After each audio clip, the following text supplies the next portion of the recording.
Hello, hello. On today's show, I'm going to talk about the Blue Beetle. Mike wants to share with us one of the funnest books he's read all year. And Pat asked the question, is this really the next level of action figures?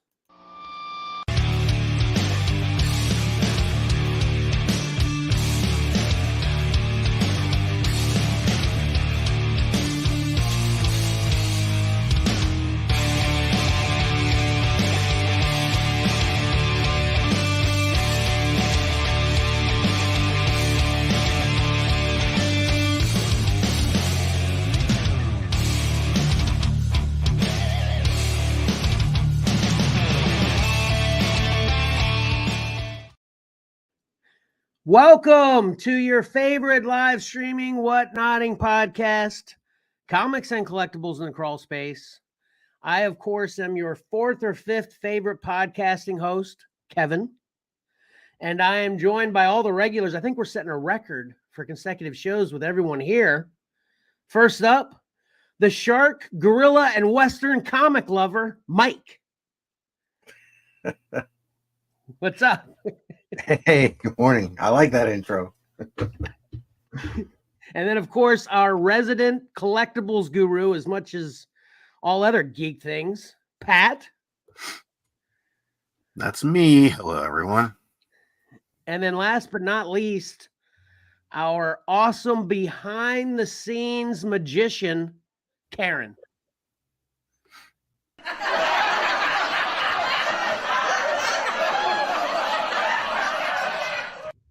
Oh, nice.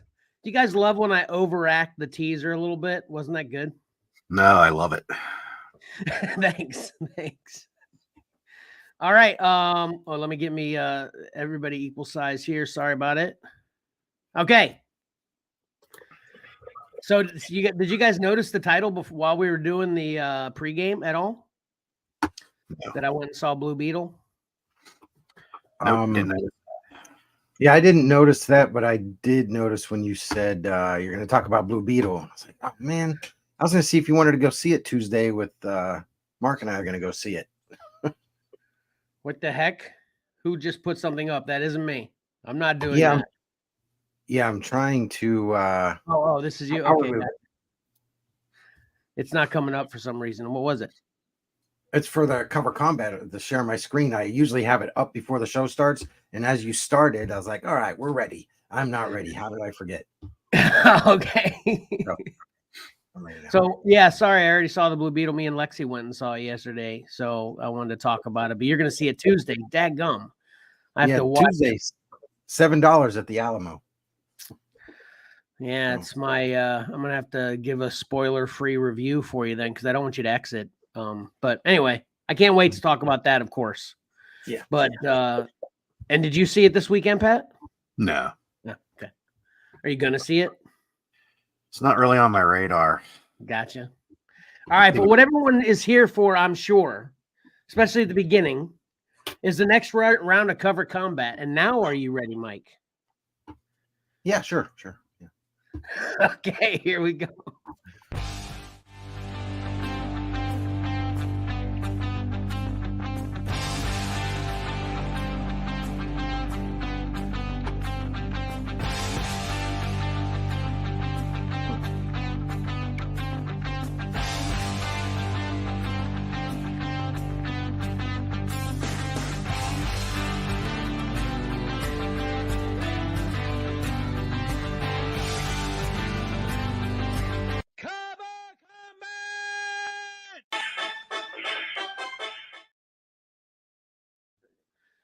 Sweet. Perfect. You were ready. Nice.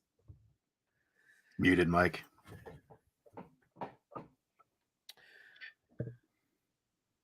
You're muted, Mike. There you go. Wait. No, you're muted again. You having technical difficulties, Mike? Hello? Am I muted now? No, you're good. Okay. Because when I flipped over to the screen, I wasn't muted. So I clicked it. I don't know why I clicked it. I wasn't muted. Anyway. All right. Yeah. Well, I think I'm ready now. So the So we winner. are down. Yeah, we are down. Sorry. Go ahead. Yeah, we're down to the gritty nitty here. The gritty nitty. Okay. Yeah, 1, 2, 3, 4, 5, 6 matchups, 12 covers left. After today, we're down to 6 covers. Can you believe it? It goes fast. It seems like every time we do it more, it goes quicker and quicker. Yeah. Not the episodes themselves, but the weeks go by to get to them. Yeah. I had a new idea last night for one of the themes we can put on the wheel is everybody submits, their was it 8 covers, and then I put all those covers into one big pool, and then would just randomly draw names or assign covers to everybody. So you may not get any of the covers that you submitted. You may get 8 covers of other people's submissions. That is interesting. Yeah. I love a new idea though. I'm down. I'm totally cooperative with new ideas. So we can definitely discuss that one. And I'm glad you mentioned that because I don't think we mentioned yet that we had the new idea a couple weeks ago about having the viewer submission covers on the wheel as well, where we won't even be involved in the submission at all. We'll just be looking at them and voting on them, but we'll get viewers to submit the covers they think should be in here, which I think is pretty interesting, right? Yeah, I like that a lot. Yeah. Yep. So if you're watching this and you want to be involved in the viewer submission for Cover Combat, message us in any of the multitude of ways that you can message us. If no one messages me that they want to be involved, when the time comes, I will be sending out messages asking people. And it seems like that's the way to go anyway. How many months and shows did we ask for subs right here every week? And nothing much has happened. Nothing much happened for a long time. And then I send out a bunch of personal messages. Hey, can you sub? Can you sub? Can you sub? And it started to take flight a little bit there. So, yeah. And actually, I don't know what, they've slowed down because I intentionally slowed down because I'm not ready for the Scruffles gold giveaway too yet. So I started to chill a little bit on that because it was becoming way too effective. If that's actually a thing. So anyway, all right, that's a good idea to me, Mike. So yeah, we'll work on it. Okay. Right. So let's get to our first matchup because this is the one everybody's been waiting for. Oh man, yes. So we've got Uncanny X-Men 222 from Mark Silvestri versus Uncanny X-Men 136 from John Byrne. 61% of the vote went to the winner. I should have brought a stiff drink for this one. Stiff drink. Everybody. Yeah, we all need stiff drinks for this whole entire round 3. Let's just pretend here for 1 second, Mike, that you're the decider here because we know which one of these I voted for. We know which one of these Pat voted for. What was your ultimate decision on this, Mike? I have to look because I can't remember. It was so tough for you. That's good. That's good. 136. Dadgummit. Yeah. Here you are throwing this book across the living room again. That's what you're doing right now. Yeah, there we go. All right. So you ready? Yes, no. Yes, okay. Fine. All right, we'll wait one more minute. Because you weren't ready. I knew you weren't going to be ready. My heart literally did just skip a beat. Nice. Okay. All right. Real review. Damn it. Darn it. Sorry. Yep. Uncanny X-Men 136 defeats Kevin's all-time favorite 222. That's fine. I mean, obviously, this is a great cover. I'm just sad now, but I'll survive. I always do. Well, I shouldn't say always, but any day now. But I'm good for now. It's a great cover. It's a great cover. And I'm happy for my friend Pat that he doesn't have to deal with the agony of seeing Uncanny X-Men 222 anymore, apparently. Yeah, thanks. Appreciate that. No problem. All right. Next matchup, we have Phantom Stranger number 10 from Neil Adams versus Zatanna Everyday Magic from Brian Bulland. Here again, 61% went to the winner. Wow. Got it. Is that a new trend this week? All 61s? Instead of 56? Well, let me get to it here. 1, 2, 3. Yeah, 3. So half. Got it. Yeah, gotcha. Half. I'm really indifferent on this one. They're both equally awesome to me. So, like, I literally can't even. I'm like you. We're just in the first one, Mike. I can't remember which one of these two I voted for because I like them both so much and equally. Right. Which one did you ultimately decide with, Pat? I went with Zatanna, although I will say this was my toughest decision of the week. Yeah. What'd you go for, Mike? I did Phantom Stranger on this one, and like Pat said, this one's a hard one for me. Yeah, definitely. All right, let's see if an old school survives. All right, see who was right. No, We've got Zatanna Everyday Magic. Moving on. The audience is indifferent about this one. Yep. Karen's putting her hand up like.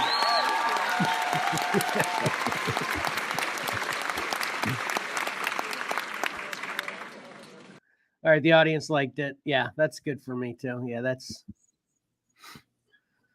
Yeah. I will say that I would have liked to, because I think, was that our last kind of real old school book left? No. Oh, there's one more. Okay, cool. Okay. There's actually 2 more. Oh wow. Okay. Memory. Here. The next matchup is one of them where we've got Yeah. Our Fighting Forces 120, or as everyone refers to it, Hellcats from Joe Kubert versus X-Men number 1 from Jim Lee. 56% of the vote went to the winner. So now it's Pat's turn, because we all know who I voted for on this one. We all know who Mike voted for on this one. Pat, what did you ultimately decide in this one? I went with X-Men. Oh, I like that. What we got? I had someone tell me that the X-Men looked too crowded. And then it's a non-comic book person. Then actually, it's my mother-in-law. And then I said, well, actually, that's just one portion of a larger picture. So right. That was the way she described that. I was like, that's perfect. I'm looking at an incomplete picture here. That's why I don't like it. I have to get you moved to not liking it? Daggum. No. I have to get this in before I forget. Chelsea for weeks has been commenting that she hates how Lieutenant is spelled on the Hellcats cover. And it just drives her nuts. So I had to get that in this week. Really? Okay. That's the abbreviation for Lieutenant, though. Yeah. Oh yeah, no. In the bubble. Oh, I see. Yeah. Dang. I explained it to her. I said, I think I think that's what they call I dialect. You know, it's they're spelling it to get a certain pronunciation from the person speaking. You know, so he's sort of people like read it phonetically instead of Lieutenant. I always drove me nuts on Claremont's X-Men. I couldn't stand how he would, write Rogue with the Southern drawl, and how it used to drive me nuts. I don't care for it. I just use normal spelling, and I can come up with my own voices in my head. Yeah. Oh, yeah. Okay. I'm with Chelsea though. That's annoying. I'm just gonna agree with her. So I don't know if that was what finally came down to her final tipping point of which one she voted for here, because she doesn't like either one of these. She told me so. No, Chelsea. Yeah, I actually told Emily, because she was looking at him. Her reaction. I was like, you're a lot like Patrick's wife, Chelsea. She didn't like a lot of these either. It's funny. Wow. Well, I definitely love the Hellcats too. It's just obviously the X-Men means. Yeah, I like the Hellcats one as well. Yeah. All right. Well, let's see if if we're gonna ruin Chelsea's day and move on to Lieutenant. So here we go with what did I say? 56%.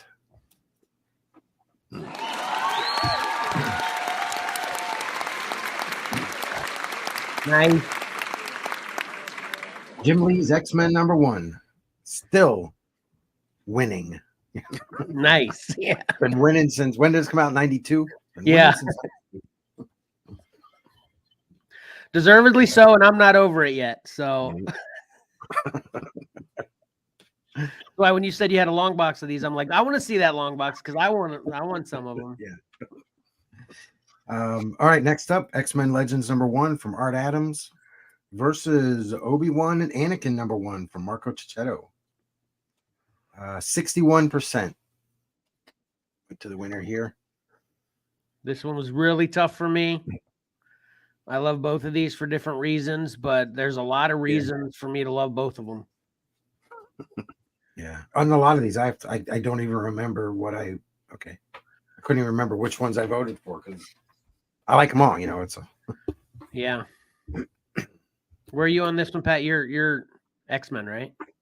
Yeah, I mean, you'll hear me praise Marco Cicchetto coming up in the show in a bit here, but this cover is not one of my favorites of his. So went with Art Adams. Gotcha. Mike? I went with the Marco Cicchetto. And I love Art Adams, but I think it's just that cover's been, the homage of that cover so much that it kind of just wears on you a little bit. Well, it's so different though. That's what makes this one great. It's obviously an homage, but it's so many differences, in my opinion. That's what makes it so great to me. Yeah. I was thinking, that's a possibility for Cover Combat. We could do all homage covers, but Mike would hate it, I think, from what I'm gathering these last couple of weeks. That's true. It's all right. If they're going up against other tired covers, then I'm fine. We'll put it on the list, Mike. Make sure you write that down because I like both of your ideas. Yeah. We got 3 new ideas for the Cover Combat wheel. That's awesome. All right, let me reveal the winner here when you guys can. Hold on a second. Johnny in the background right now, I heard him say, "Oh my God, can you guys stop adding things to the wheel?" Because he just wants to get back to the decades so we can pull out his favorite decade. That's what he's saying. I do love decades. There's nothing saying that we can't, like for the audience, we can, if it's the fan submissions, we say, look, you have to pick this decade. Well, then, it takes away from Johnny picking from that decade, which is what he wants to do. Right, exactly. And then also too, I think it'd be even more fun to not limit. Aside from, I think we decided if you're a viewer submitter, you can't pick an old Cover Combat champ. But other than that, no holds barred. I thought, I think what should be fun for the viewers. So anyway, right. Yeah. All right, what we got here? Sorry. Let's get to it here with 61% of the vote goes to. There it is.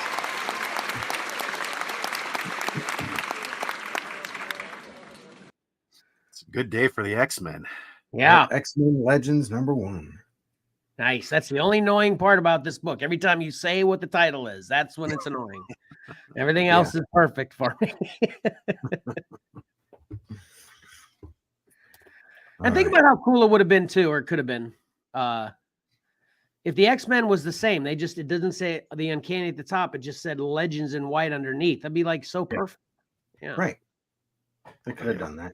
Yeah. But as we point out at Baltimore Comic-Con. As we point out all the time. You know what I'm going to do?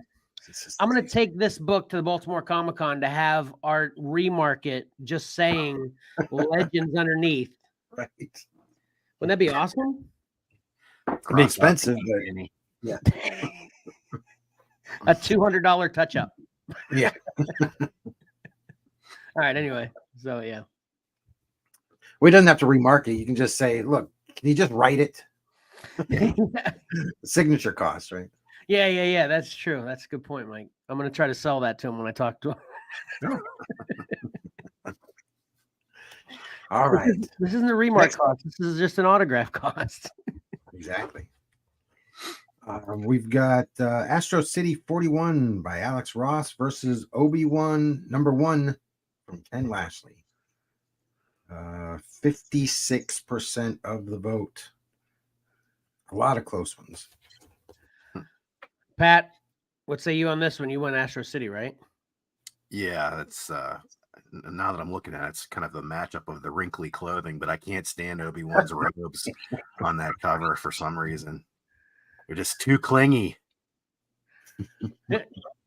Mike, I surprised you with my vote on this one, didn't I? Static cling. Like I said, I forget. I'm guessing. Yeah,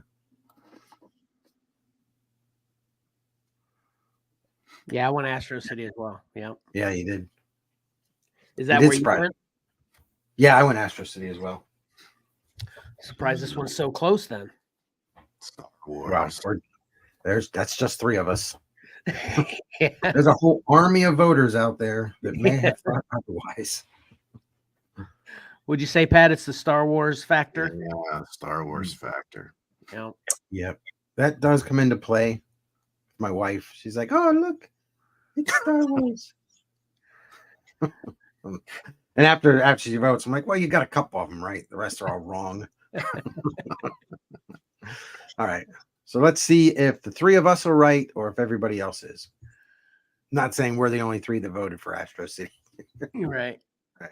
Here we go. The winner with 56% of the vote. Oh!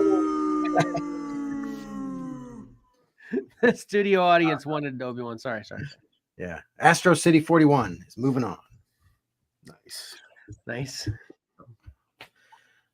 that one. And now here we go with our last matchup for round 3. Oh man, this sucks now. I hate this matchup now. So this is the last old school one. We've got And the last Star Mandalorian. Wars. Yeah. Yep. So we've got Mandalorian #2, The Last Star Wars versus Superman. It's Care Andrews versus Superman 216 from Joe Kubert.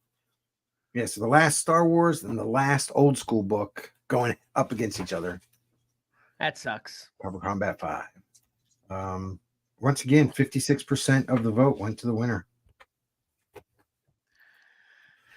All right. Yeah, this is, I mean, this one was an easy vote for me. I love the Superman though, but yeah, I love that Mando cover too.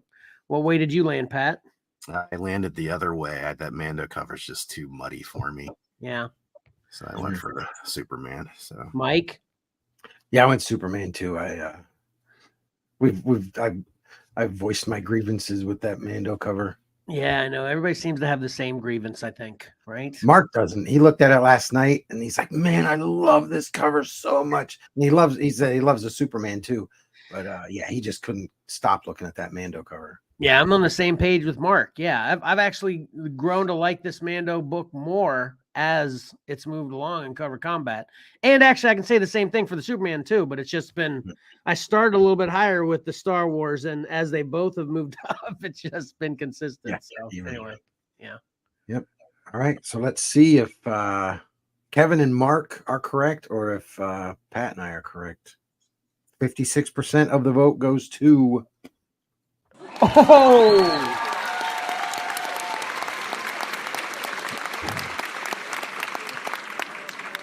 Mandalorian #2, representing Star Wars, the only one. Nice. Star Wars is still in the game. Yep. Old school's Yeah, out. so we've got 3 X-Men books, 1 Star Wars, and 2 Vertigo books. Everyone else is out. That's crazy. Yep. Who would have thought Vertigo? You know? Yep. It's cool though. Whoever has Vertigo, great job. Might be patting myself on the back. You never know. Thank you. I mean, you're right. All right, you ready for the matchups? No, that's what I was just going to say. These matchups are really gonna suck. You're gonna hate all 3. Probably. Hate, All right. love, hate. It's a love hate kind of thing. Yeah. Right. All right, here we go. First matchup. Mandalorian 2 versus X-Men Legends #1. Yep. That's tough. I don't have no idea which way I'm going to land on this one. Pat, I guess this is easy for you, right? Easy for me. Yep. Going Mike, X-Men. easy for you too, right, Mike? Yeah, easy for me. Yeah, it's tough for me. All right, people, get your votes in for the Mandalorian. Next matchup. We have Zatanna versus Uncanny X-Men 136. Was that a sigh of disgust for this one, Pat? Yeah, I don't know what's gonna happen here. Yeah, I mean, well, no, I shouldn't say it. I'm not even going to try to lie on that one. This one's easy for me too. I'm happy I got an easy one here. Love you, Zatanna, but I love X-Men more. Mike, is this tough for you or easy? This is a tough one, but I already voted. I'm the first one. I vote as soon as I write down. Really? Yeah. Oh wow. Okay. As soon as I write down the matchups, when it's all filled in, then I vote. That way I'm done and nothing influences me later on. That is a good way to do it. Nice. I like that. Yep. It's like, if I pick one and it's losing, then I'm like, I don't want to pick a loser, pick a winner. Yeah, exactly. Yeah. I like that integrity, Mike. Nice, awesome integrity. I try. All right. And the final matchup, if you can, some deductive reasoning here, we've got X-Men #1 from Jim Lee versus Astro City 41, Alex Ross. Yep. Another easy one for me. I'm definitely more of a Jim Lee fan anyway than Alex Ross. Although I might be kind of equal. I don't know. Pat, where are you in this? I think I know which way I'm going, but I'm not sure. Gotcha. And there's already a vote in the books for Astro City because Mike apparently has moved into he doesn't even like this X-Men cover. Maybe where he changes it all up and I'm back on board. That's true. I appreciate that reminder every time you say that, Pat. You're right. He could switch it. You talked me into it. It is a pretty good cover. Sold 1 billion copies. Yeah. All right. Awesome. So that is going to be the semifinals. Yep. Oh yeah, I didn't put semifinals on there. That's okay. Yeah, it works. Yeah, that's still good. Yeah. But good stuff. Yeah. So then this is going to actually probably work out perfectly, I think. Then we'll probably be taking a break after the semifinals. That's kind of typically around our, we talk about having the one break week a month, take a break or so, we take a break right after the semifinals. I think that'd be pretty perfect. That's not 100% yet. We'll let y'all know, but yeah, get your votes in for the semifinals. Michael, have them ready to be voted on before the end of the show today, right, Mike? What? Today? Oh, you usually talk about how you have them up. I wasn't trying to be pushy. I'm sorry, Mike. I want to watch the show. No. Yeah, it'll be a little bit later today. Am I remembering that incorrectly? I thought a bunch of times you said I was putting them up during the show. Didn't he say that, Pat? Am I completely wrong? I think he has. Hasn't I have. Yeah, I think once or twice I have. We'll see. I thought this would be one of those circumstances where it'd be easy because there's so few, but I'm not. I don't do your job, so I'm not gonna assume how long anything takes because I can't even calculate how long the stuff I do for the show is going to take. Sometimes I'm like, I'll get this knocked out in 10 minutes. 2 hours later, I'm like, geez, I'm not done yet. Yeah. So, and it changes all the time, for miscellaneous reasons. So anyway, but awesome though. Great stuff. Get your votes in as soon as it's up, whenever that is. Yeah. Okay. All right, you guys ready to hear what I have to say about the latest, greatest superhero movie? Yeah. Yep. Sure do.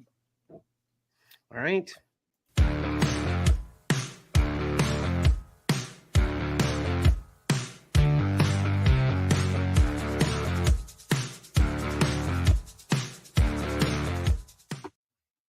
Awesome. The internet gods are on my side today because previews is still next up, and I managed to skip that and go to the proper one. We're rolling today.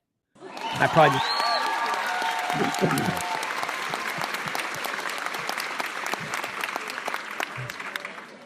Thank you, studio audience. I'm assuming that was to appreciate how I didn't screw things up. That's awesome. All right. Again, let's get into this slowly. We'll save Blue Beetle for the end. First thing I want to talk about is this gem I found. The Warrior's Gate. This was on Max. Not to be confused with HBO Max. For some ungodly reason, I don't even know why. Mike, did you know that HBO kind of took its own name out of Max? Well, it was just HBO, and then they were HBO Max, and now it's just Max. Did you know that, Mike?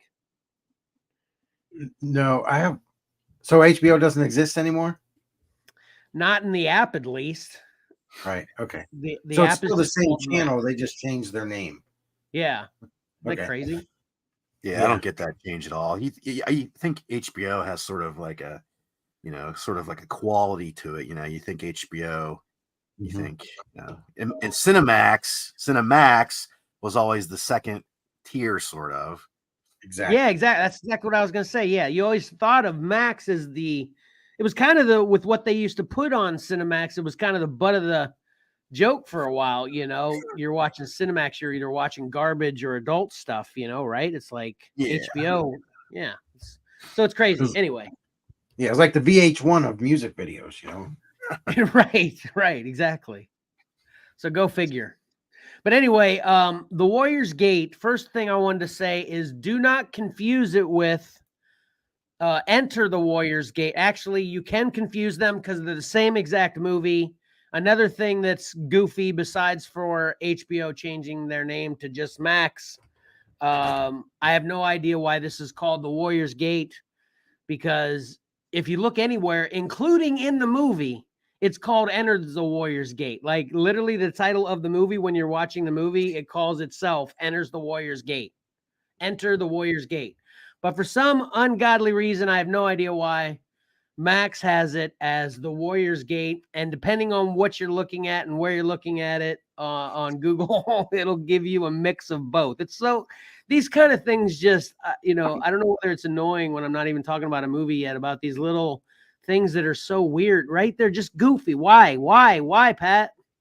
Did we talk about this at all? I can't remember if we did. I think a lot of this is due to, all these streaming services. They need to get, content. They need more content. They're looking everywhere for it. And they're looking to all these overseas markets.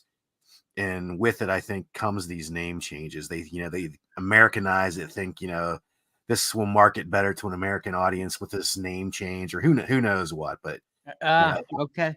I think that's what a lot of this comes down to when we see these weird retitles and, weird foreign films. They're getting a second chance over here because we need content over here. All right. Well, that all makes sense. I don't know if we ever did talk about it before. Of course, I could have forgot it if we did. Yeah. But this actually isn't a foreign film. This is a little American kid here in the middle. Again, I don't have my actors' names. If anybody can read that right above the title of Enter the Warrior's Gate there. But then the big dude in the top, the barbarian, that's Dave Bautista. What? Yeah. Really? Yes. Doesn't look like him. When, like 2010? No, that's what's even crazier. When did Guardians of the Galaxy come out? Trivia. The first one? Yeah. Oh, geez. I don't know. 2013. Good guess. 2014. When did Guardians of the Galaxy 2 come out? 16. Good guess. 2017. This is a 2017 movie as well. Dave Bautista's starring in this movie the same time he's playing Drax on Guardians of the Galaxy 2. He's got a really round head in Drax as Drax, though. Maybe it's the hair. I'm not sure what that has to do with it, but that's why it doesn't look like him. Does it look better in this one, or look more like him to you in that one? No, it's him. Looks like one of the Road Warriors from the wrestling. Right? Yeah, he's the barbarian king that kidnaps the princess here on the left, and the guy, one of the guards of the princess is on the right there, and in the middle there is this little gamer boy from America. So this movie, I wrote this down, is a mix. Imagine this, Mike. Are you sitting down? Imagine. This is a mix of Power Rangers meets The Last Starfighter with some Crouching Tiger effects, and then wrap it all up in a Scott Pilgrim versus the World bow, and you got this movie. Okay. Tell me that doesn't sound fun, Mike. It's like the perfect recipe. Exactly. That's what I'm saying, right, Pat? What do you think? That sounds good? Maybe. Too much of a good thing? Yeah, maybe. So literally, this is that's so just to give you the plot, like I said, kind of a little bit already. This barbarian king, played by Batista, kidnaps the princess. He's going to marry her because she's in line to be the empress of Japan, and he's going to marry her. Then that would make him the emperor. He's forcing her. You know, it's a shotgun wedding situation with swords, no shotguns here. And the way he manages the princess, or to kidnap the princess, is by poisoning all of her, you know, because she has this big special royal tough guard of 100 men. You know, he poisons them all one night at dinner, and they all die, and him and his horde come and kidnap her. He's going to force her to marry him so he can become emperor. Just so happens the guy on the right there in the poster wasn't at dinner that night. He was away for some reason. So he's the last one of her royal guard that survives. And like I said, the video game kid here, he's the best at a game called Enter the Warrior's Gate. On it's a cross-platform too. I don't know what system exactly. But he's the best at this game. He's awesome. So they don't really explain this, you know, this magical mojo too much. It's just literally they show him in the real world and his complicated life, you know, because he's kind of a nerd, whatever, and him being the best at this video game. And then after the events that I described with the princess being kidnapped and the one last royal guard it manages to get her away from, this is another thing they didn't really explain either. They kind of explained how she was kidnapped, but then the royal guard gets her away, and then she's kidnapped again. And she's kidnapped actually from our plane of existence, because the royal guard guy and the princess come through a basket that's in this kid's room while he's playing the video game. They come through the basket and they look at him as the Black Knight, which is the toughest character in this video game.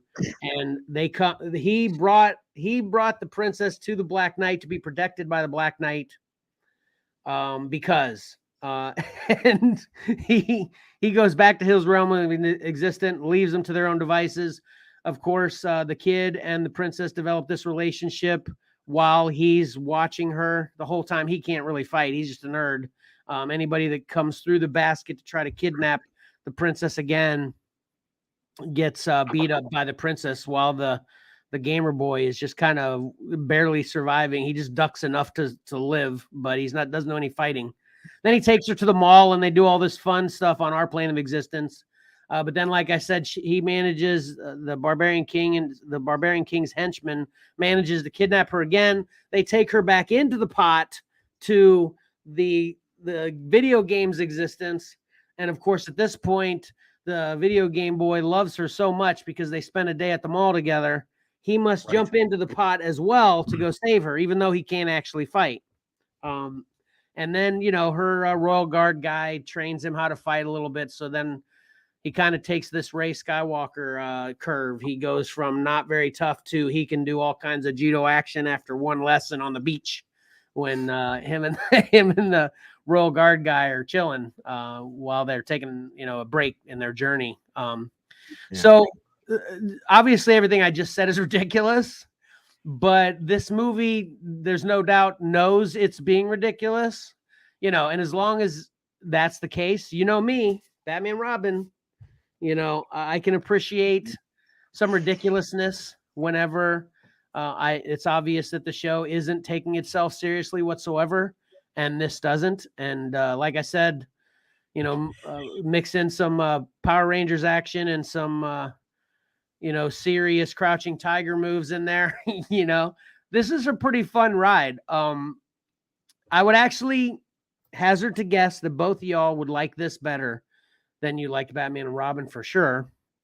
And it's produced well. Acting's fine. The dialogue is bad when you can tell it's intending to be bad. They got kind of this wizard that's kind of a drunken warrior style wizard. He's just constantly ridiculous, and so this is a lot of fun. I think, and this totally safe for kids in my opinion.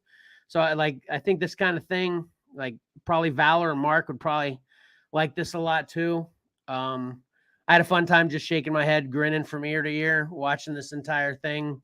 And there's nothing deep here. It is just ridiculous fun. So I'm going to give this like a 6 because it isn't that quality, 6.5 maybe. But, if I was just going to judge it on pure entertainment value, I'd go with like an 8, as far as how I was entertained with this. But check it out. The Warrior's Gate or Enter the Warrior's Gate, whatever you want to call it, currently on Max. This, again, 2017 Dave Bautista. Check it out. Sounds like it's got some Jumanji stuff to play too. Yeah. Yeah, there's no people being in the wrong body kind of thing. So that's why I wouldn't really put it in kind of Jumanji. Yeah. In the game, out of the game. Yeah, that's true too. Yeah, in that regard, it is similar to that too. That's true. Yeah.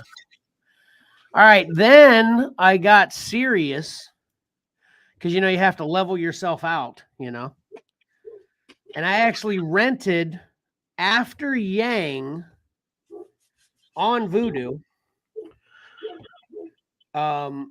And actually, after I rented this, Mike, I was like, "Oh crap, was I in Mike's account? Did you happen to see a receipt for this come through, Mike?" No. Are either of you familiar with After Yang at all? No. Nope. Never heard of it. So this has a lot of hype, at least in the circles that I'm kind of go around with all the critics and stuff of it being a great movie. This has Colin Farrell is the top left guy there. Again, I'm failing with the actors, everyone else, and I'm just obviously familiar with Colin Farrell from so many other things. So I'm not trying to give anybody else a bad beat, but I apologize. This is a sci-fi futuristic drama. This little Chinese girl, and this is a Chinese robot from the future. They actually call them technos, like an android. The girl is? No. The boy to her left. I'm sorry. Oh, okay. Yeah. Okay. They call him a techno. Like I said, he's an android, and he's kind of like a nanny, Mm-hmm. So Colin Farrell and his wife there, again, I can't remember her name. But they have adopted this little Chinese girl. So it's not only serving just as a nanny, but it's also, they wanted to get a Chinese techno for the sake of helping the little girl kind of grow up appreciating her culture and stuff like that as well. Okay. Does that sound interesting, Mike? What do you think? Yeah. This is the second movie now that's not exactly like Descender, but Descender, Tim 21 was a companion robot. Yeah. For kids. And then there's another movie I saw a trailer for a couple weeks ago, and it was very similar. They're shutting down, everything was taken over by robots and shutting it down. I'm like, why don't they just make Descender instead of all these, you know. Okay, and then you're like, okay, and then they are basically. That's what you're kind of seeing in this, right? Yeah, bits of it. Yeah. Yeah, I've always 'cause thought about that with, you know, I've thought about that a lot with alien invasions. Why can't we ever have an alien invasion where they're coming here to help us? You know, well, they always got to be attacking us, right? Yeah, that's true. Obviously, they are more advanced than us. We can use their help. Right, exactly. Yeah. Again, I mean, they were here once when they built the pyramids, right? Yeah, I guess. Yeah, right. Anyway, I looked these up while you were talking, Mike, too. This is Justin Min plays Yang, the techno robot. And that's Jodie Turner Smith. It's Colin Farrell's wife. And Malia Emma, I can't even try to pronounce that name. I'm sorry. Is Mika, the little girl. And man, this is made by A24, which is, are you familiar with that company, Pat? Yeah, I thought they were more like a horror company. Yeah, they're really new, right? Fairly, maybe the last 10 years. That's what I actually said that to Jesse this morning about it, that yeah, they are, I would say, young. I said at the most 10 years is the way I put it. I was thinking it was even less than that. But I'm actually double checking myself as I'm saying this. I might have gotten this confused with A24. Because, yeah, when you said horror, it seems like A24 is more of a horror studio. So I could be wrong about that. So anybody wants to correct me on the studio that produced this, I'm not finding it quickly while I'm trying to talk and stall. But anyway, actually, it's probably on the poster there, isn't it? You can see it anywhere? No. You would definitely see the A24 logo if it was A24. So I'm going to go ahead and dismiss that completely outright. I apologize. And now let me dismiss this movie. Oh my God, this movie. I'm not even kidding. I believe this movie is an hour and 40 minutes long at most, right? This is literally full of 280 30-second scenes. I'm just barely exaggerating. They might have a couple minute scenes, but this movie literally just cuts from scene to scene to scene to scene constantly. There's like, I think there's one conversation in the entire movie. Actually, it might be two. Come think of it right now. There's like two conversations the entire movie. The whole rest of the movie is just such quick cuts that I could speculate 3 or 4 different things that this movie is trying to say to us, the message it's trying to give us, but just to give the plot real quick, they have this techno bot from the future to nanny and help their daughter, and this movie begins with him breaking, and you don't even get to see it. It's just the movie begins and he's broke already. He isn't working anymore. And I figured something happened to him when he said that's the Yang character and it's after Yang. I'm like, whoa, he must have died or broke. Yeah, exactly. He's broke from the very first scene of this movie, and the whole rest of the movie, all we do is go through two different things. One, Colin Farrell trying to get him fixed because the daughter really loves him and wants him back and misses him, and they appreciate him as a family too, not just the daughter.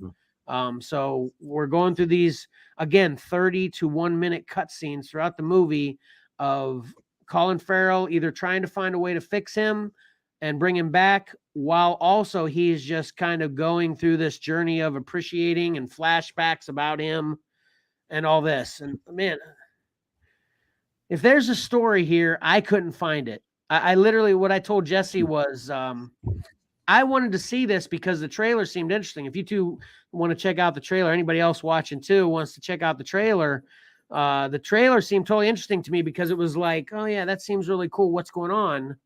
But I literally watched the whole movie and I'm still saying, yeah, it looked pretty cool. What the heck is going on? Like it just, I did not enjoy this at all. And you know what they do? You know what else they do to us too, Mike? Melancholy music through the entire thing. This is just sad, depressing music. It never gets like an upbeat or a non-sad score to it at all in any part. Oh, Karen's saying A24 comes up in the trailer. Okay, so I'm not crazy. Okay, Karen, appreciate that input. Anyway, it's totally depressing, sad, slow, 30-second to 1 minute cutscenes with a indiscriminate message, if you ask me, aside from appreciate, people because robots seem to understand being a human better than humans do. I don't know this, I even got a tinge of, don't try to, it's like a cultural thing. Like this is Chinese culture. You need to appreciate this kind of thing too for this little girl. And like they adopted her, and without Yang, this girl would have been lost. It's all over the place. And the reason it's all over the place is because this 90-minute movie gives us 200 different scenes. It's so crazy, but big negative for this one for me. I'm gonna say this is maybe a 2, which if you watch this, you know what this is good for, Pat? You know what? If you have any problems sleeping, instead of listening to that falling rain device, just put this movie on in the background. You'll go to sleep in no time. I'm telling you. This is what this movie did for me. I can't wait to check it out. You'll probably appreciate you know what? Actually, I'm gonna bet you'll be sucked in, Mike. You'll be sucked right in, but then at the end you'll be shaking your head like, what the heck? Well, the way you describe the how short the scenes are reminds me of episode 1, the Phantom Menace. I can't stand how just as you're getting into something, they cut to something else, and then they cut to something else. There's so many cuts in that movie. I remember us talking about that right after we saw it, that we thought it cut too much. Did you feel that way out of the gate for episode 1, Pat? I don't remember feeling that way, but yeah, I see where you're coming from. Well, let me just say this, Mike. Episode 1's got nothing on this. Yeah, you want to appreciate how long the scenes are in episode 1. Watch this one. Well, I need to watch this before episode 1, so I'm actually relaxed a little bit. I'm like, this is awesome. Right, exactly. But anyway, if you want to take a nice nap, and this After Yang isn't even free. I had to pay to rent this. I was so mad, but I heard so many positive things from it that, man, it wasn't like super awesome. I follow a couple smaller creators that they definitely like this, and I like a lot of what they say, so I just trusted it. And like I said, the trailer seemed interesting. But anyway, After Yang, it's not streaming free anywhere. You can rent it pretty much anywhere though, but don't bother. Just wait till it comes out free and then see that I'm right. So okay. Mike, if you want to check it out, it's on my Voodoo for 24 hours. You still have it? Yeah. So, all right, let's get to the fun. Blue Beetle. Got to see that in theaters yesterday. This stars. What's that? This looks great, and I really hope it does well. Yeah. Pat, when you say it's not on your radar, is it just because you're not a Blue Beetle fan, or you don't like the way the trailer looks? I don't know. My history with DC movies isn't that great. I did want to see Flash. I liked Ted Kord Blue Beetle, and I was sort of, I didn't mind Jaime Reyes Blue Beetle. I think he has a cool design. But the trailers looked too Iron Man-y for me, I guess. I don't know. I was getting a lot of Iron Man vibes. And it just, I don't know. There's something about it just never. Let me talk about that crappy logo it has too. Okay. I think when Mike when we had a cover in pick 3 a while back, I thought that was specifically because it was flashing back to the Purple Rain cover, and I thought it was maybe using the Purple Rain font. But this Blue Beetle logo showing up everywhere, and I was surprised to see it was the actual movie logo, and I I hate it. You do? Wow. Yeah, Okay. I hate it. I don't. But I didn't really feel one way or another about it. It's very like disco-y or something. I don't know what you 1980s. It's Yeah. real early 1980s look. Yeah. Yeah. Yeah. Maybe it's in the 80s. Let us know, Kevin. Yeah, is it set in the 80s? No, it's not set in the 80s. Oh, then that's not good. So anyway, I like what you said there too, Pat, with the Iron Man. You're absolutely right. I was thinking that multiple times while I'm watching this movie. I'm like, holy Iron Man ripoff. There's a lot of that going on here. I'm not a huge Iron Man particular fan to where I felt like I needed to gatekeep in my head that, so it didn't bother me. But it did strike me a few times. Like, wait, I've seen this before, but I liked it before, and I still liked it when it's Blue Beetle instead of Iron Man as well. But this definitely, especially with the, final act of the movie, you got a lot of Iron Man action going on. So actually the way I have it written down here, describe this as Venom meets Iron Man, because I'm not too familiar with Blue Beetle. No, I shouldn't say too familiar. I'm not familiar with Blue Beetle at all from the comics. So this is one of those ones. This is where I'm learning about Blue Beetle. Blue Beetle.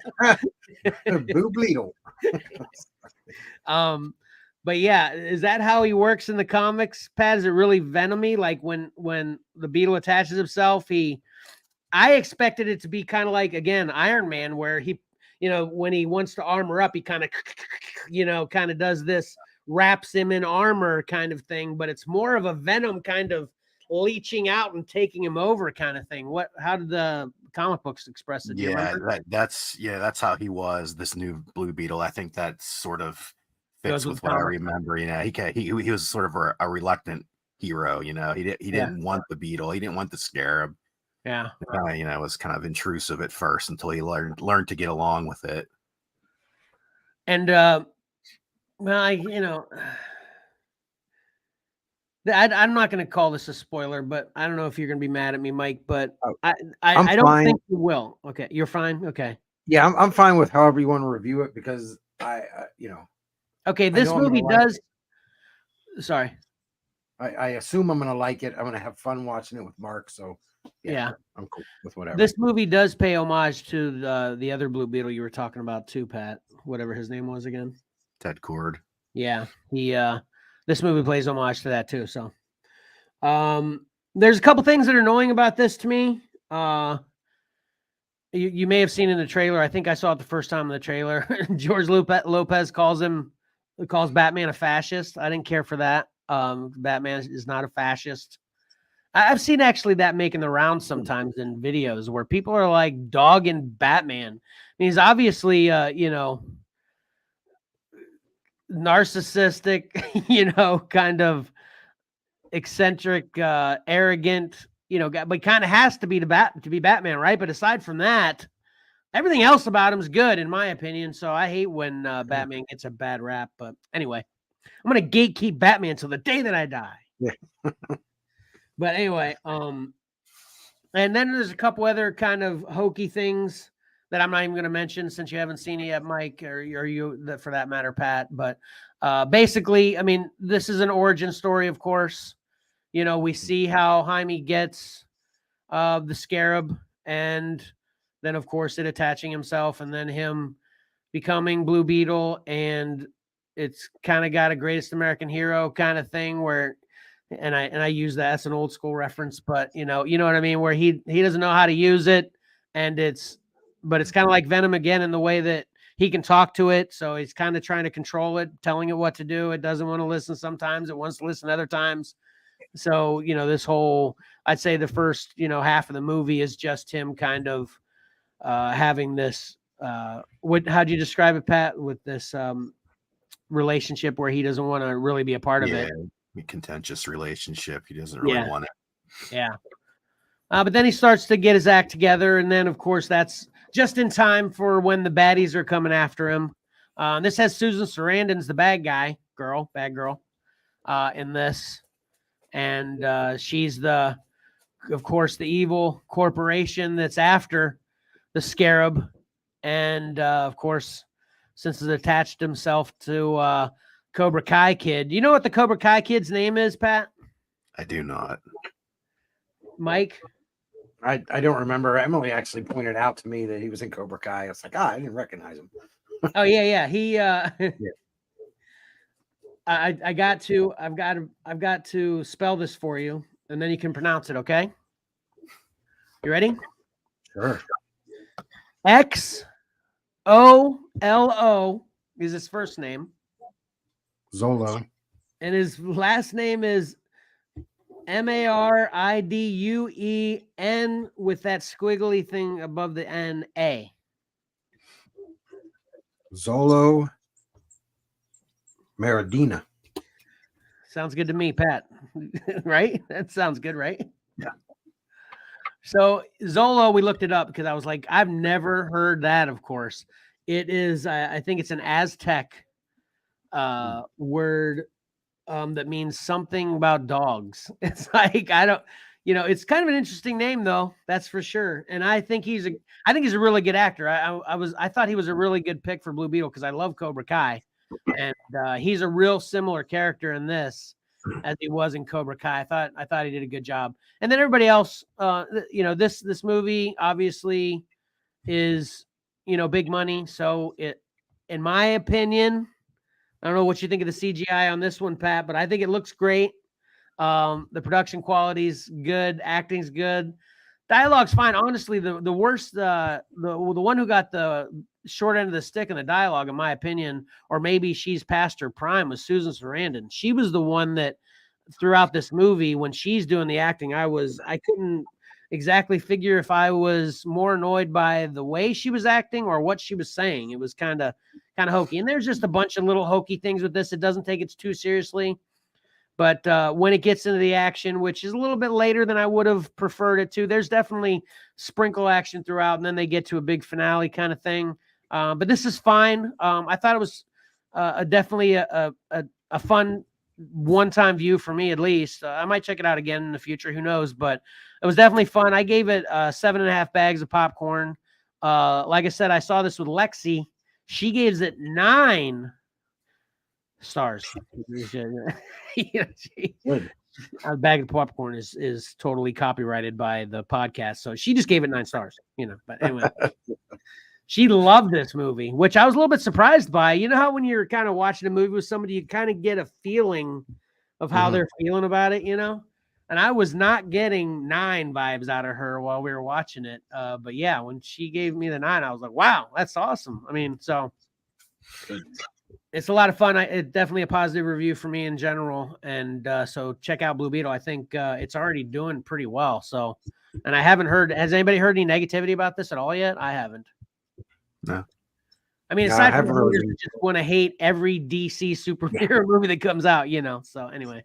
Yeah, I keep seeing the superhero fatigue, this and that. It's like, yeah. Nothing's gonna hit those Iron Man Avenger numbers and stuff like that. But yeah, still, I'm excited for it. That's why I really want it to do well, so we can keep getting superhero movies because I'm not fatigued. I'm with you exactly, Mike. You aren't fatigued either, right, Pat?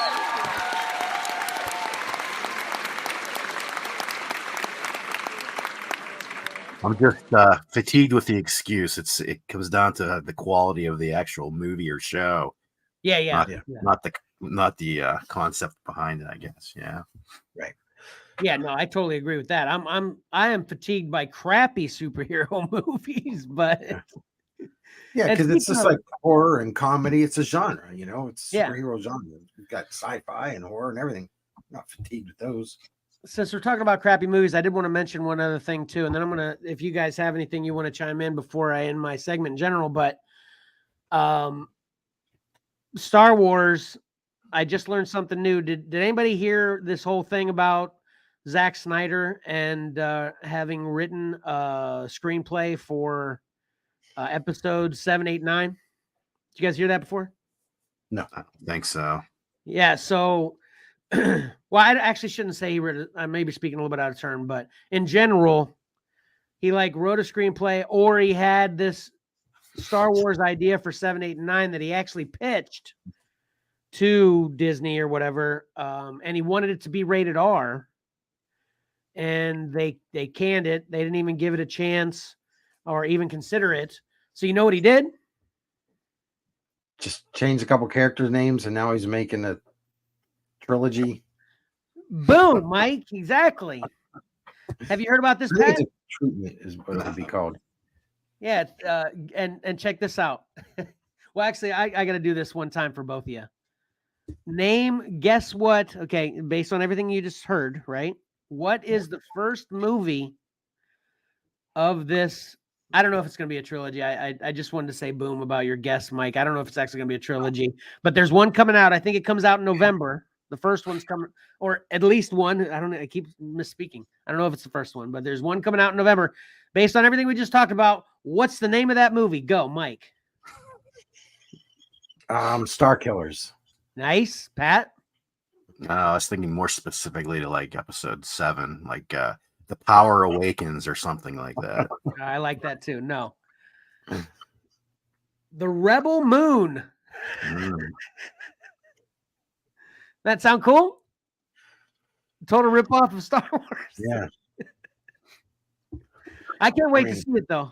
I'm a big Zack Snyder. Yeah, I'll watch it. Yeah. But I agree with them not greenlighting that idea. I mean, Star Wars shouldn't be rated R. I mean, Agreed. You got to look at your target audience. Agreed. You want those kids. I'm hoping that Rebel Moon is awesome, and that then I'll just be completely happy that this played out the way it did. Because even if Rebel Moon is awesome, if that was episode 7 and it was rated R, I'd be like, just like I am with Deadpool and Logan and everything. I'm like, what? Just do the same thing, but just don't make it R, you know. But anyway, I know we all, the group differs on the opinions with those things as well. So, but anyway, check it. I'll definitely be checking it out, and I'll let you know Rebel Moon in November. So we'll see how my attitude changed when I had kids. Yes, I used to like all the crazy. It's like, I don't see a problem with that. But we'll see once my kids are 18 and moved on and stuff like that. Yeah. Maybe I'll come back around and be like, okay, yeah, this is fine. That's a good point to point out, Mike. Yeah, we were definitely different before kids. Now we have kids. We'll see how we're after kids. Right. Yeah. All right. Did you have anything to chime in viewers kind of viewing habits this week, Mike or Pat, either one of you? No, think. All right, cool. That'll do it for me. Had the 3. I'm trying to limit it to 3 every week now. Good. So, Success. thank you, Studio Audience. Appreciate it. All right, Mike, you're on deck. You good? Yeah, I'm ready. All right.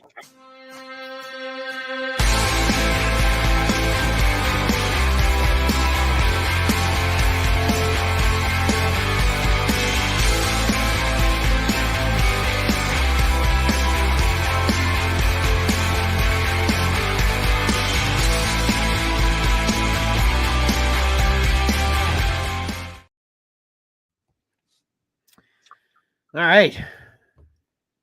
What we got? Muted, Mike.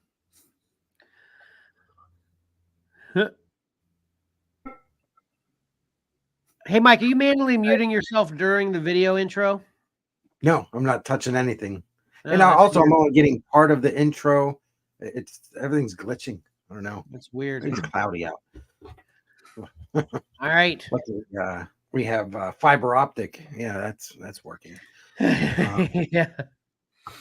So last week I had a bunch of stats that I forgot to, tell you guys about because I love stats. I know you do too, Kevin. We used to keep tons of video game stats. Big stat freak, definitely. Yep.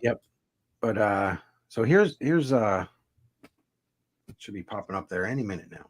We can see it. We can see it. Okay. It took a while for me. So this week, all these books come out August 23rd. This week there were 564 covers. Now that's including variants and everything. And the breakdown, the top 6, Marvel has 99 covers with only 16 titles. Wow. Dynamite 67 covers with 5 titles. Oh my gosh. DC 65 covers with 13 titles. Boom is 21 covers with 3 titles. IDW is 35 covers with 8 titles. And Image is 50 covers with 18 titles. Wow. But Dynamite, it's like, you know, a couple of their books have 30 covers. It's ridiculous. Insane. That is crazy. Let me ask you, you guys would be able to chime in on this more than I would. Do you think that they just get all these covers digitally created, but they don't print any until they get the orders for them, right? So it doesn't cost them any if they don't get it. Like if they put a cover out there and no one wants it, wouldn't cost them anything, or you know, do you think artists get paid that way residually? I mean, there's two things at play here. One, how many covers there are and how many get printed, and then whether the artist, two questions in play, I should say. And then two, do the artists get paid if they sell, or do they get paid when they just make them, or is it a combination? How's that work? You got, what do you got to say about that first, Pat? The artists are given a certain rate, I believe. You know, it's how it's traditionally worked. No matter what happens to the cover, how it's used, where it's used. But you know, in today's day and age, with the variant covers and the store covers, you know, all bets could be off there. I really don't know. Yeah. Do you have any input on that, Mike? I kind of think the same way Patrick is yeah, they're paid to do a cover, and the companies use them wherever they like on those variants. What about the printing of them versus the order or not? Does that have anything to do with how many are ordered, or do you think they're going to print when they solicit, regardless if it gets ordered? Do you think they're going to print all of them anyway, or do you think it's possible if they don't get orders for a certain cover, they don't print it? Do you think, how about that whole process, Pat? If you're a company that wants to stay in business, you better adjust your orders or you're going to be in trouble, you know? Yeah. I bet every cover that's solicited, they do print them, you know, all the variants, and then it's probably just varies on how many, based on how many orders. Yeah, got it. Okay. On what early orders are and stuff like that. I was thinking with so many, I was just thinking, and the reason I'm asking this, with so many covers, you think there'd have to be some that aren't getting ordered, you know? So that's what I was like, then are they still printing them then if they aren't getting ordered? I mean, I could be completely off base here, of course, but it just seems so crazy to me when you're talking about so many covers for so few books. It's so crazy, you know, but what do I know, you know? Yeah. All right, let's get to these 10, right? Sorry. No, did you have something else? I was just going to say that's definitely seems to be what the business model, what they care about the most about is the covers and the art of the covers more than even interior art or even story. I think numero uno importance to all these companies is the covers at this point. Do you guys agree with that? Yeah, that's the cover sells the book more than the storyline. Yeah. And when you add in, you know, the ratio factor, it's definitely, you know, changed things. Yeah. Yep. All right. I mean, I buy it just for the cover more so than I buy it for the story. Yeah. Maybe not. No, I get anyway. Let me just get to this before I talk myself into a corner. Okay. All right. We'll start off with Venom 24 by Brian Hitch. Fantastic Four Annual #1, Todd Knock. Kingspawn 25, Fede Melee. Firepower 26, Chris Samney. Jean Grey #1, Derek Chu. Invincible Iron Man #9, Martin Coccolo. Deadpool 10, Pete Woods. Night Terrors Harley Quinn 2, Jenny Frisian. Moon Knight Crypt of the Dead #2, Alex Horley. And Battle Chasers 12, John Boy Myers. And John Boy Myers it's Art Adams. Everything looks like Art Adams to me when John Boy Myers does something. Am I crazy there? Yeah, you're. In my opinion, you're crazy because John Boy stuff. He's got so many, and this is what I like about his style. To me, he's got so many sharp edges. So many. It's so sharp. I see Art Adams in it. Am I crazy to you too, Pat? Yeah, he's more in the Joe Maggio era. area as far as And- styles. Initially, I was going to use the Mad cover, Yeah. but then I saw John Boy's, and I actually like his artwork better. It's definitely But yeah. awesome. I loved it. Yeah. I had I think I had 6 covers picked early in the week, and then I was just struggling. I had gone through all 564 covers, and I'm like, I just can't find anything. So I went back through. Wow, that's surprising to me. Wow. Yeah. So, Because I definitely had 6 in the running for my top 3 of these. It's probably your first 6, I guess, then originally. You had 6 out of the gate. What do you think of this week, Pat? It was okay. Yeah, there's yeah. Are you a Jenny Frison fan, Pat? Yeah. I like her more and more as I see more and more of her covers. She's ones that I definitely pay attention to a lot whenever they come out. Because she doesn't.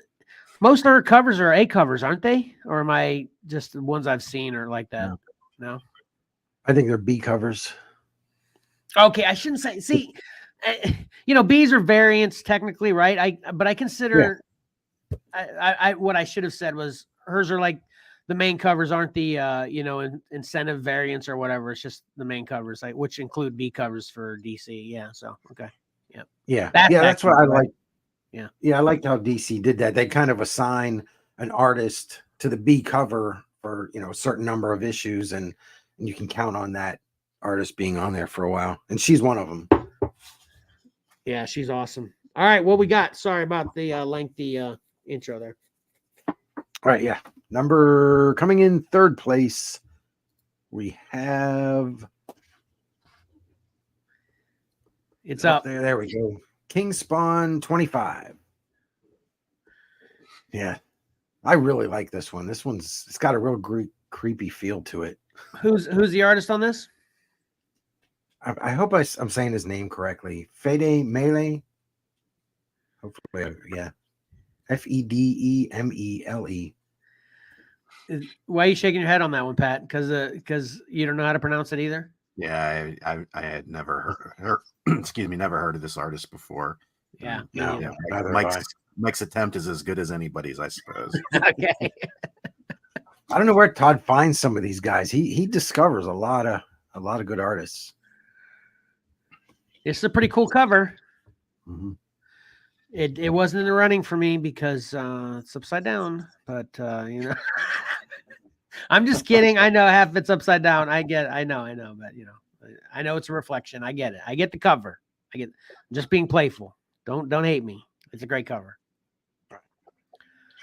And I'm definitely getting it. So. All right, here we go with number 2. We have there we go. Night Terrors Harley Quinn, Jenny Frison. Definitely going to be grabbing this. The only times I ever buy Harley Quinn are for the covers. That's for sure. Yeah, I agree. And I'm going to be a hypocrite right now because I picked this one, even though you could make the same argument that this is upside down as well. Karen's all shaking her head in the background. Yeah. I know, Karen. She wants me to order one for her too, apparently, I think. What do you think of this, Pat? Yeah, I like this cover, even though it's a Night Terrors book. Yeah. Hey, did you guys didn't get a chance to check out my Whatnot show last night, right? I had 3 or 4 of our top 10 covers of the week last week on last night's show. That new Night Terrors Nightwing. I got that. That's what I started getting my DCBS orders weekly so I could get the books that came out that week for the show that weekend. So it was pretty cool. I had the Spider-Man Peach Momoko as well. And that one actually sold. So cool. Yeah, it's pretty cool. But yeah, this is a great cover. I love it. Mhm. All right. Right. And in first place, we have. Drum roll didn't work. Yeah, I thought that was coming. All right, no problem. We'll just move on. First place. I clicked it. It's up. Okay. I'm super delayed. Invincible Iron Man number 9, Martin Coccolo. This is a Stormbreakers. Yeah. So I haven't heard of him either. He's a new guy. There's I think still that's some cool. guys that are, huh? I think that's the whole point of Stormbreakers, isn't it? It's about getting new artists that no one's ever heard of out there, I think, right? Yeah. And then there's some people that are Stormbreakers. I can't remember anybody in particular, but I saw them still under the Stormbreaker logo. Man, they've been around for a couple years now. But yeah. Okay. Okay. But yeah, I love the symmetry on this one. It's just the balance here is awesome. It is pretty cool. I thought this was a okay cover, but I just couldn't figure out why. What's the significance of what is he? A hawk? This is a reintroduction of a new Falcon. Oh, is that it? Now that Falcon's Captain America, you got to put Falcon back in to the. I have no idea. Now he's a literal Falcon. Yeah. That's my biggest complaint with Falcon being Captain America now is I like the Falcon. Where's my Falcon guy? Mm-hmm. But yeah, Exactly. someone needs to read this to figure out what's going on here. Well, it's a variant betting- cover, so Yeah, I'm betting there is no significance. Oh, gotcha. Okay. Karen's chiming in. Looks like a woman wearing a dress with wings to me. Okay. I see it. I see it now. Yeah, I see Yep. what you're talking about. Yeah. right. That's Can't funny. unsee that. I There we go. didn't That's our pick threes. Nice. I love the 10 more than I love the top 3. Go figure. I don't know.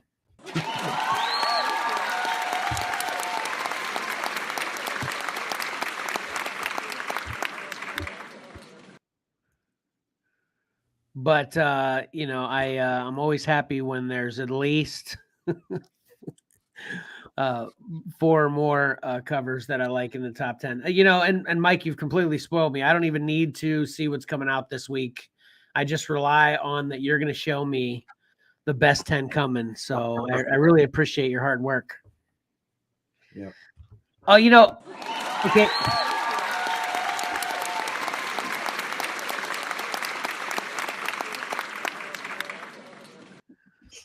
We already talked about the Halloween episode. We're going to dress up, right?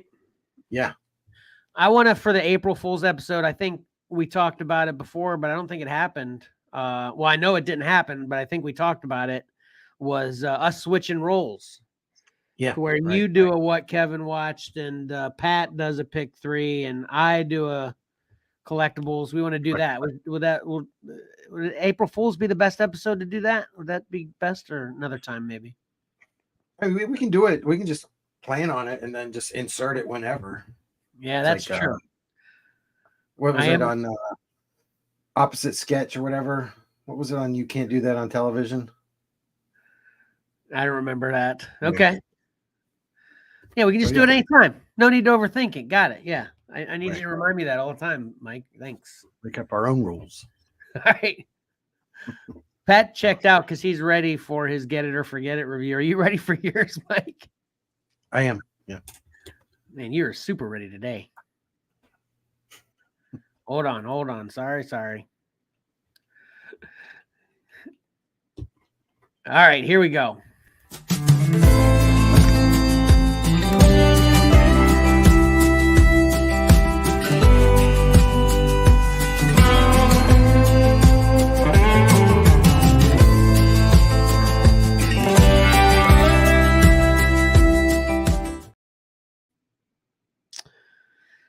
All right. What you got, Mike? All right. As you said at the opening here, it's my the funnest book I've read. I think I highlighted this to you guys And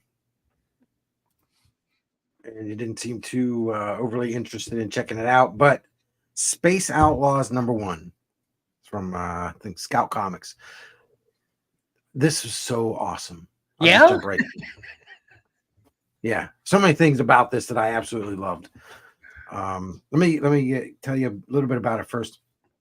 So there's a high security prison on Mars, and this prisoner escapes. Now he's an alien prisoner, and he goes by. And there are certain things that that are annoying me a little bit.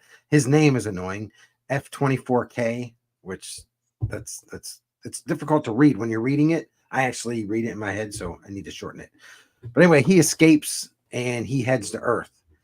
So the prison warden or whatever, these are all aliens.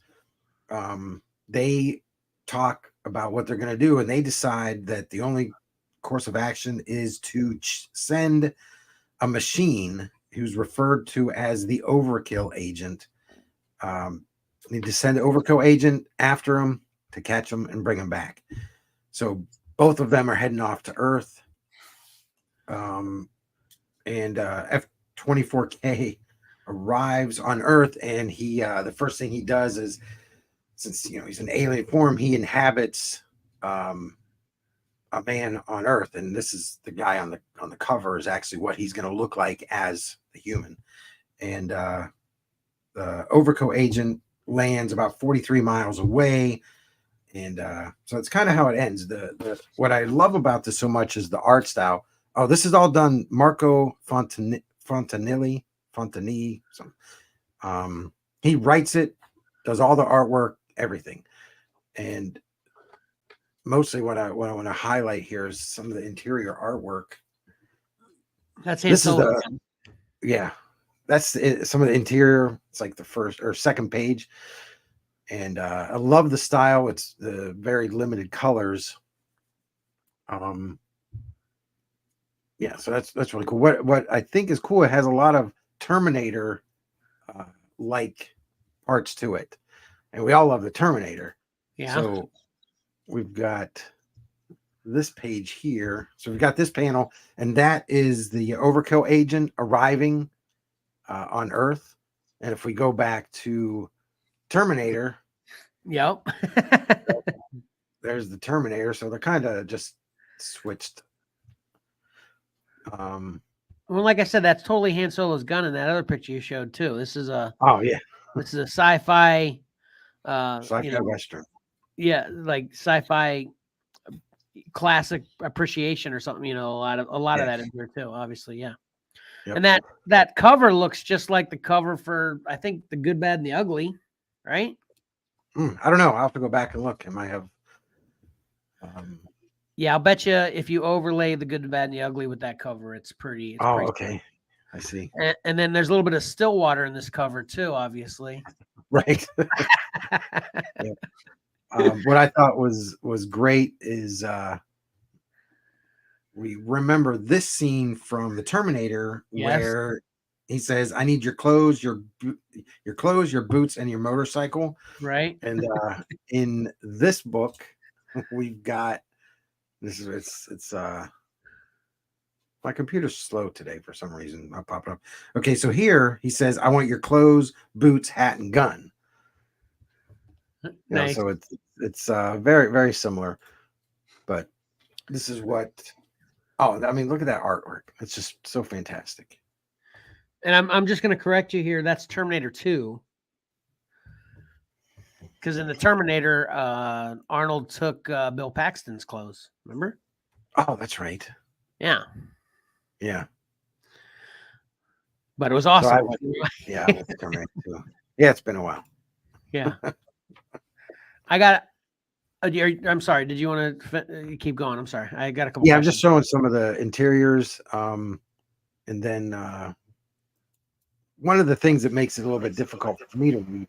So it's a out of everything I love about it, only a couple of things. The font, I'm not a fan of that, with the real square computer-like look to it. Just makes it difficult to read. So anyway, go out and get this. It's really great artwork. Great, even the feel, the paper quality is good. It's like, I think it's 40 some pages, and issue number 2 doesn't come out until October 18th. So you have a lot of time to track down a number 1 before you fall behind. So this is a must have. Yeah, obviously you have to like, space cowboys. Awesome. Yeah, this is a must have. I love it. All right, which is perfect for me to ask my questions about it, because I want to must have it, but I need to know one important thing to have me get this book. Oh, okay. I think I know where you're going. Do they give you one reason that we're feeling for this out? Like, is he incarcerated unjustly, and is he really just a bad guy? Because I think I'm one that chimed in on when you put this up that you were looking to get this originally, that it wasn't for me because I have issues with liking bad guys, quote unquote. If you give me a reason that they're not actually bad guys, but they're looked at as bad guys, I can still get down with that. What say you about this in that regard?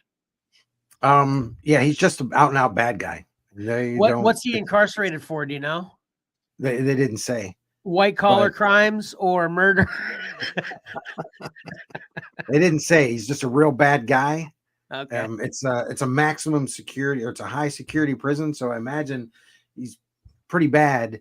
And he's not written in any sympathetic manner at all.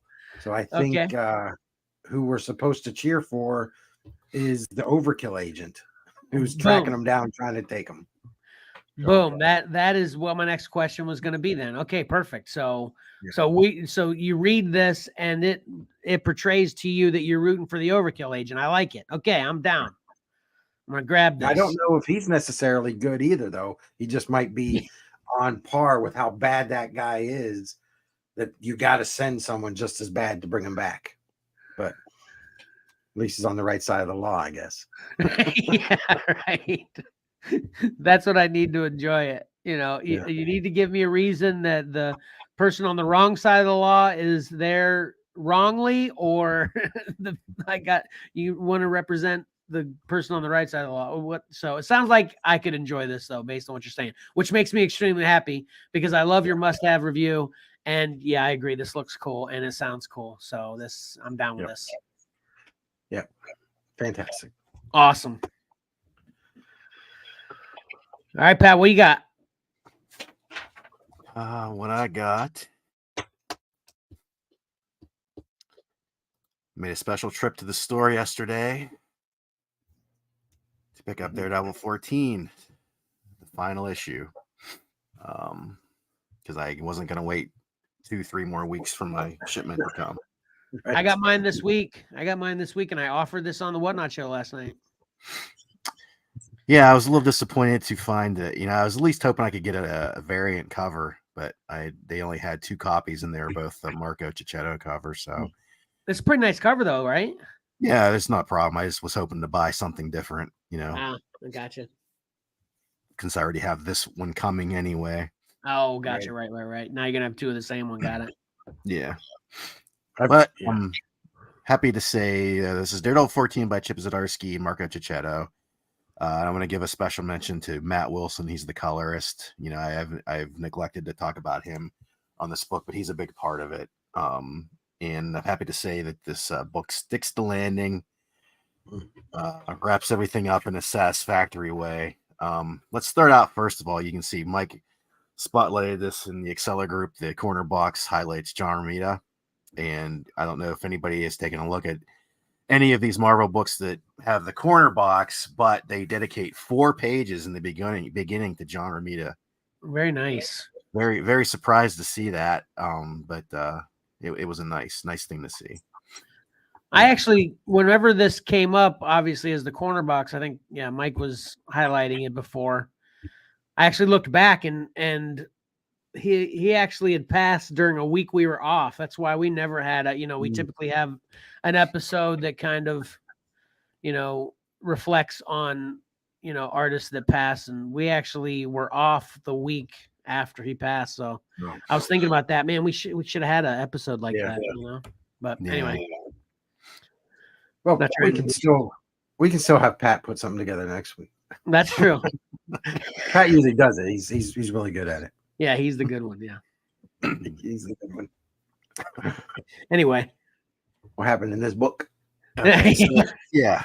Once we get the tribute out of the way, this is basically an epilogue to the entire series. And we find out, and there's a letters page, which was sort of uncharacteristic of this whole run. There hasn't been many letters pages. But they have sort of an outgoing, sort of final talk with Chip Zdarsky and Marco Cicchetto and the editor. And Chip mentions that he had an overall title to his whole run, and the title was "To Heaven Through Hell." That was the name of this entire storyline.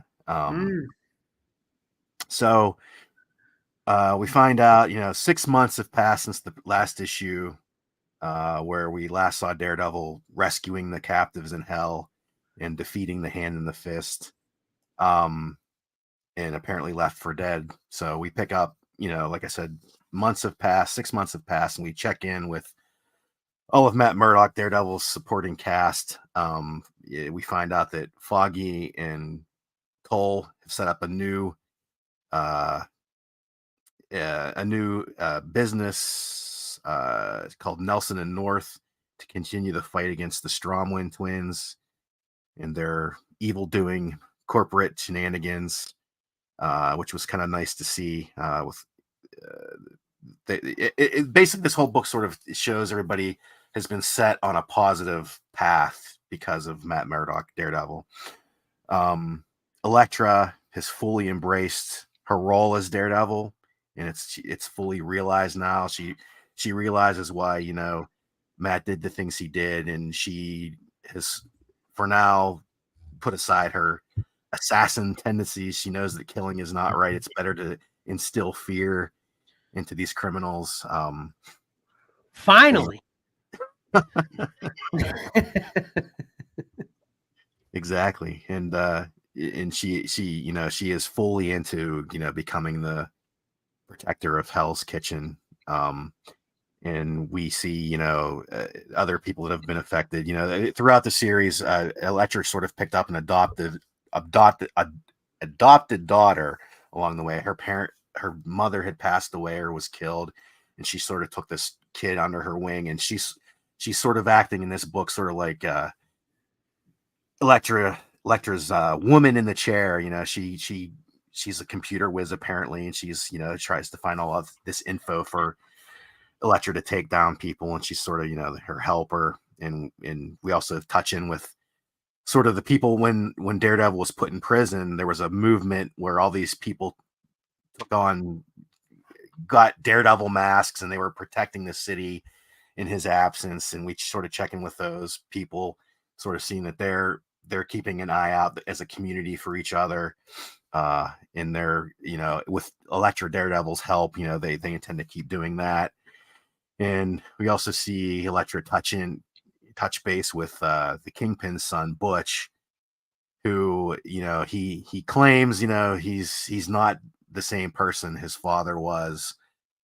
He wants Hell's Kitchen to thrive, and he's not going to be the same person. But Elektra basically tells him, say all you want. This is your chance to change, but I've got my eye on you, buddy.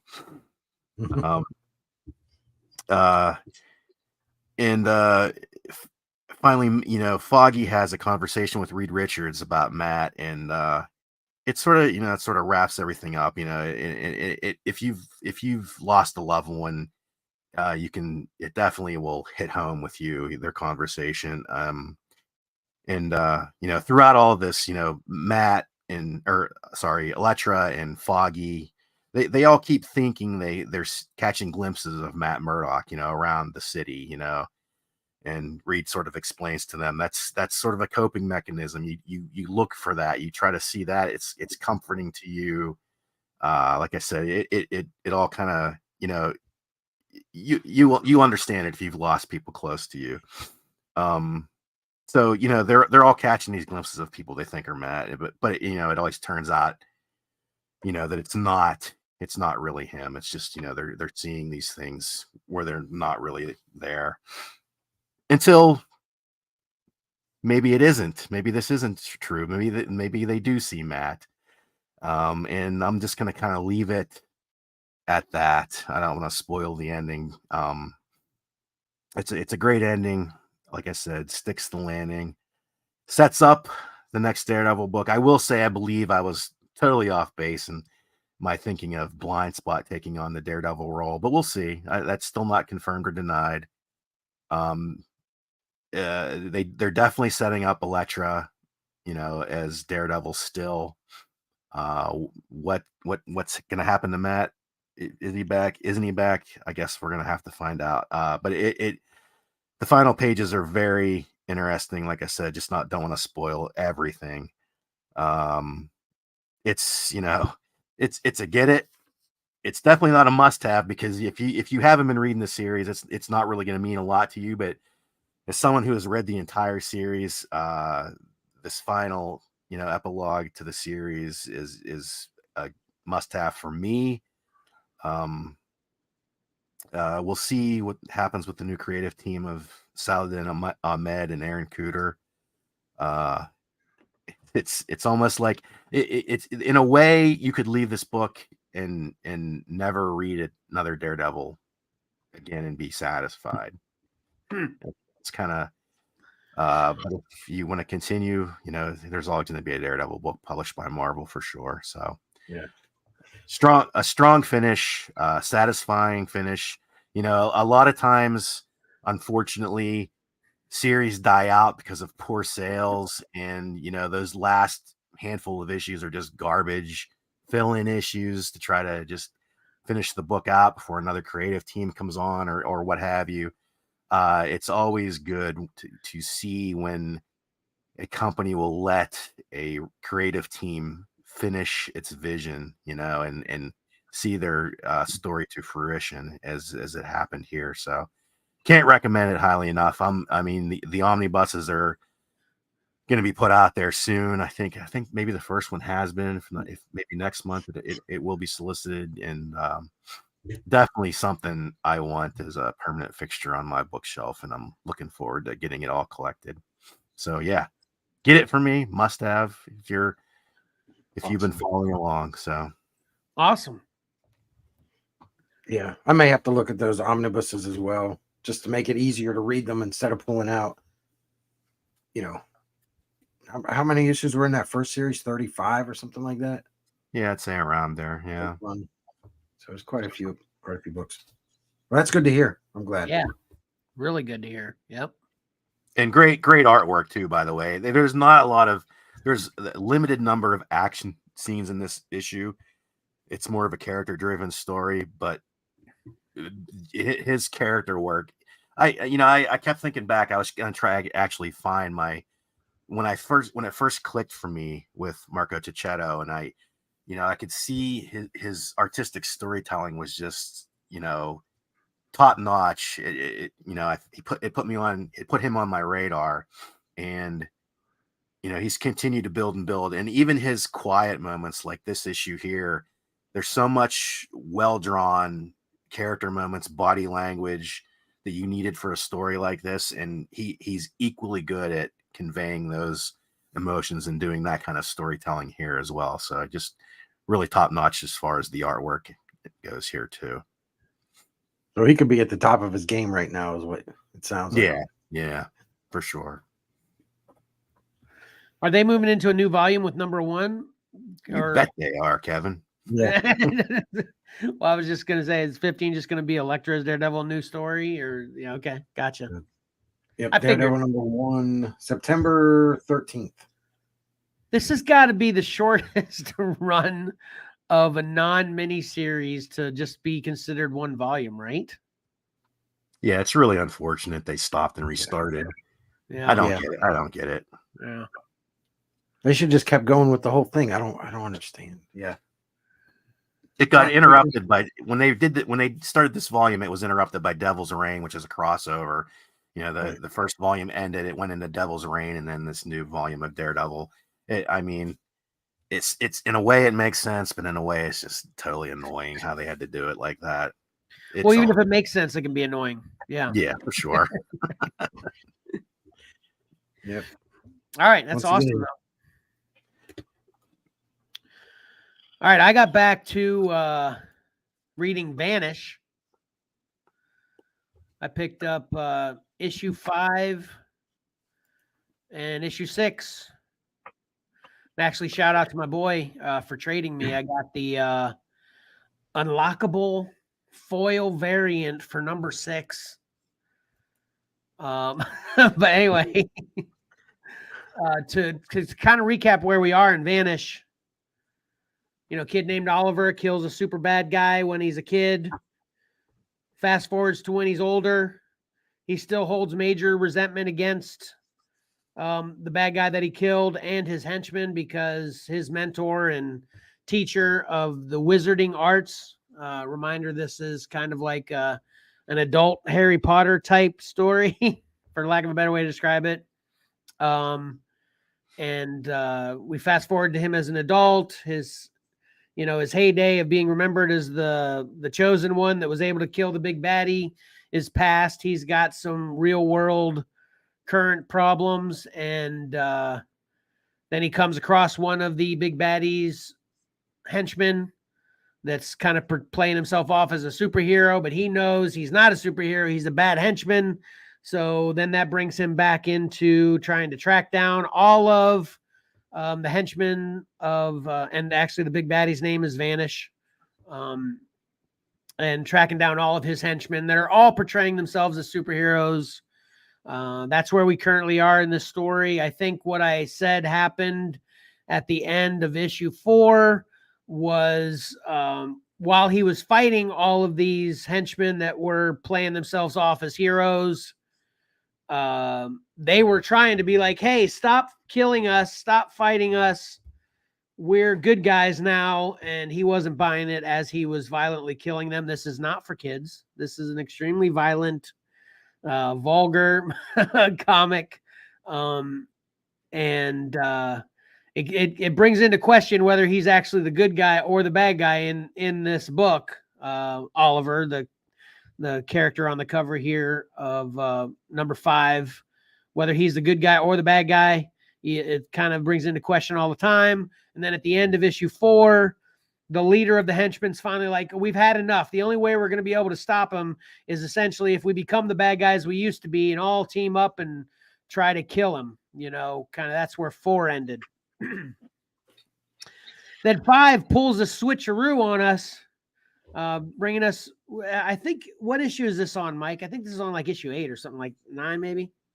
Let me look it up. It's in I think it's on hiatus right now. Oh, okay. So anyway, in issue 5, it pulls I can't remember the exact episode. Pat, you might be able to correct me on this, but I think, what was it, Moon Knight episode 7 on Disney Plus, where they had the whole trying to play us whether this was all happening in Moon Knight's head or not. Was that, I think it was episode 6 or 7, right? Yeah, I don't recall. So that's how they kind of play us in this issue of Vanish. It starts out pretty much right out the gate with him in an insane asylum and his doctor and a couple other people trying to, and it was written pretty well because you get this vision of he's kind of coming to, and he's thinking about how all these things that just happened didn't really happen because the doctor's telling him every time basically Oliver would say something, the doctor would be like, oh, here we go again with you killing the bad guy that destroyed your wizarding school Fantasyland story. He's being completely dismissive, essentially giving us the impression he's heard this entire story that we've read from issues 1 through 4 from Oliver to him in an insane asylum the entire time, a psych ward or whatever you want to call it, Mike, did you figure out what issue it's on? Did you look that up? Yeah. Issue 8 is its end of story arc number 8, and that came out June 28th. Okay. And I think I have an idea on why. I think the later, I just put my issue number 7 and 8 away, and I think inside it's listed as story Donny Cates, writer Ryan Stegman, artist Stegman. So I think, whatever's going on with Donny Cates, he hasn't been writing anything for a while. Even though him and Stegman had started this, I think he's kind of taking a step back, and Stegman's writing the book based on the story that they created together. So it'll probably be on hiatus until Donny Cates gets everything sorted out with whatever he's going through, which I have no idea. I have ideas, but speculation. All right, so yeah, in this issue 5, it kind of the entire issue is kind of playing out the way I just described. And then honestly, by the end of the issue, I can't tell you what's up and down in this issue at all, whether it's legit, he's living, we're experiencing what's inside his head and he's crazy, or this is a game that, of course, the henchmen wizards are playing on him to try to get him to stop killing them, But nonetheless, regardless of which way it is, it continues in issue 6. And to be completely honest, I am leaning towards the fact that, or leaning towards it possibly being a fact, in my opinion, that the leader that's left, not the big baddie leader that Oliver killed, incidentally, that is Vanish that's being choked on the cover of issue 6. He's got those spider legs coming out of his back. I don't know if you remember what he looked like from the other covers he was on, but that is the guy that Oliver killed in issue 1. And this is a flashback scene, so this isn't something like we found out he's still alive later or anything. This is a flashback. This scene actually takes place in the comic, on the scene on the cover here. This is a flashback. The guy that is choking Vanish there is the leader that's still alive of the henchmen. And like I said, it gives you the impression that he's got some kind of psychological abilities to mess with Oliver's head. And that isn't conclusive. I could be completely wrong. Because then the story continues as if he's not in the psych ward. And he actually says it as he is trying to rescue his wife, because before we were in the psych ward, like I said, in issue 4, where the leader of the henchmen that's alive decides they need to start being bad guys to stop Oliver. They also, I think at the end of issue 3, showed the henchmen going after Oliver's wife. So this kind of takes us back after issue 5, which just takes place in his head essentially, to where issue 6, he's like, okay, I don't care whether this is reality or this is in my head. Either way, I'm going to go save Ellie, his wife's name, So in issue 6, he basically goes to save his wife. They kind of pull another switcheroo on us a little bit. When he gets to his house, it's completely destroyed inside. There was obviously a big battle that happened in there. He's searching for his wife everywhere, and he goes back to their bedroom, and she's chilling there with one of the henchmen kind of captured in this magical ball so he can't escape. So basically she was able to kick. She's a wizard too, of course. She's, they met in the wizarding school. So she has powers and abilities, and she was able to protect herself, of course, and kick the butt of this henchman that was sent there to kill her. And she's kind of got him imprisoned. And then whenever Oliver comes in, he's like, oh my God, thank God you're okay. She starts reading him the riot act and starts getting bitter about how I've told you to stop doing this a long time ago. Now you've not only put me at risk, but I think I told this in the other issues too, but his buddy from the wizarding school, Deacon, was killed. So she's now mad at Oliver, and literally we go through like over half of this book with just him yelling at him or just her yelling at him about how he needs to stop doing this. He's put everybody at risk. Deacon's dead, and this is all your fault, essentially. So, we went from being conflicted as to whether Oliver's a good guy or a bad guy or not, to where now Oliver's wife is acting like she hates him. She can't stand him.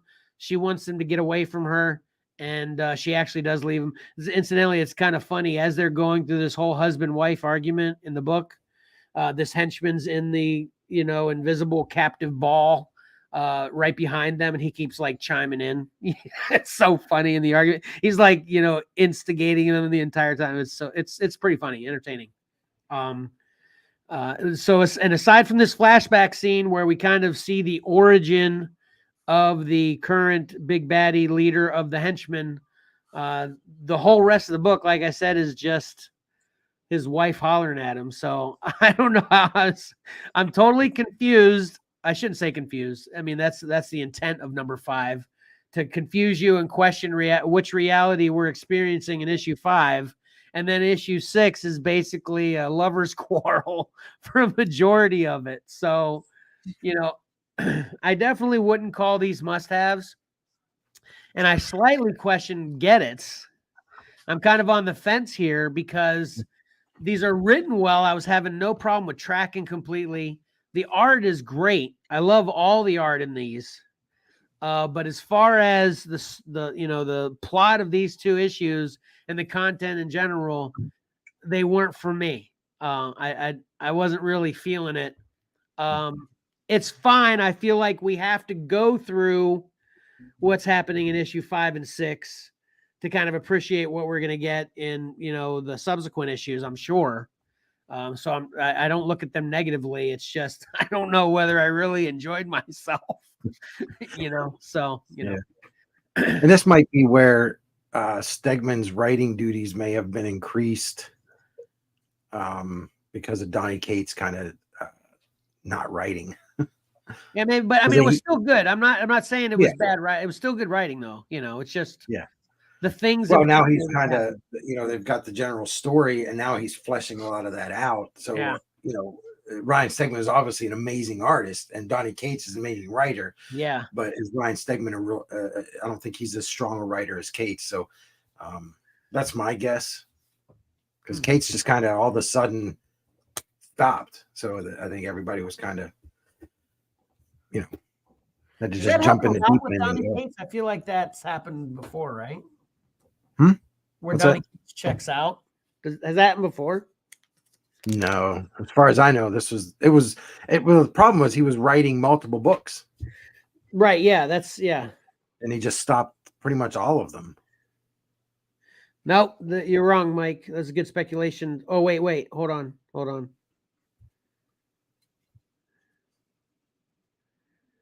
No, yeah. Donny Cates it says created by, and then it says Ryan Stegman story and pencils and Donny Cates story. So I don't know if that means you're right or wrong, but anyway, this is a pretty cool cover too. I'm going to show this. So that's all I got. So I'm on the fence.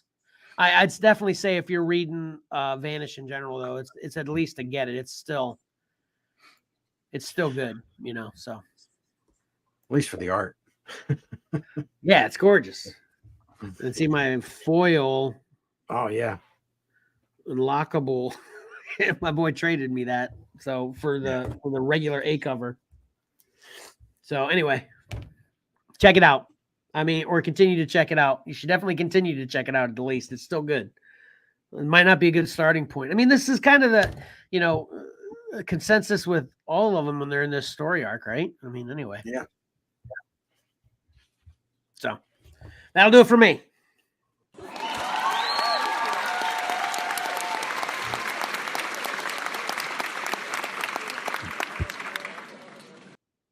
All right, Patrick, I'm assuming from your tease, we might not be in store for some quality stuff. I could be misreading that. I don't know. We'll see, right? We'll see. All right.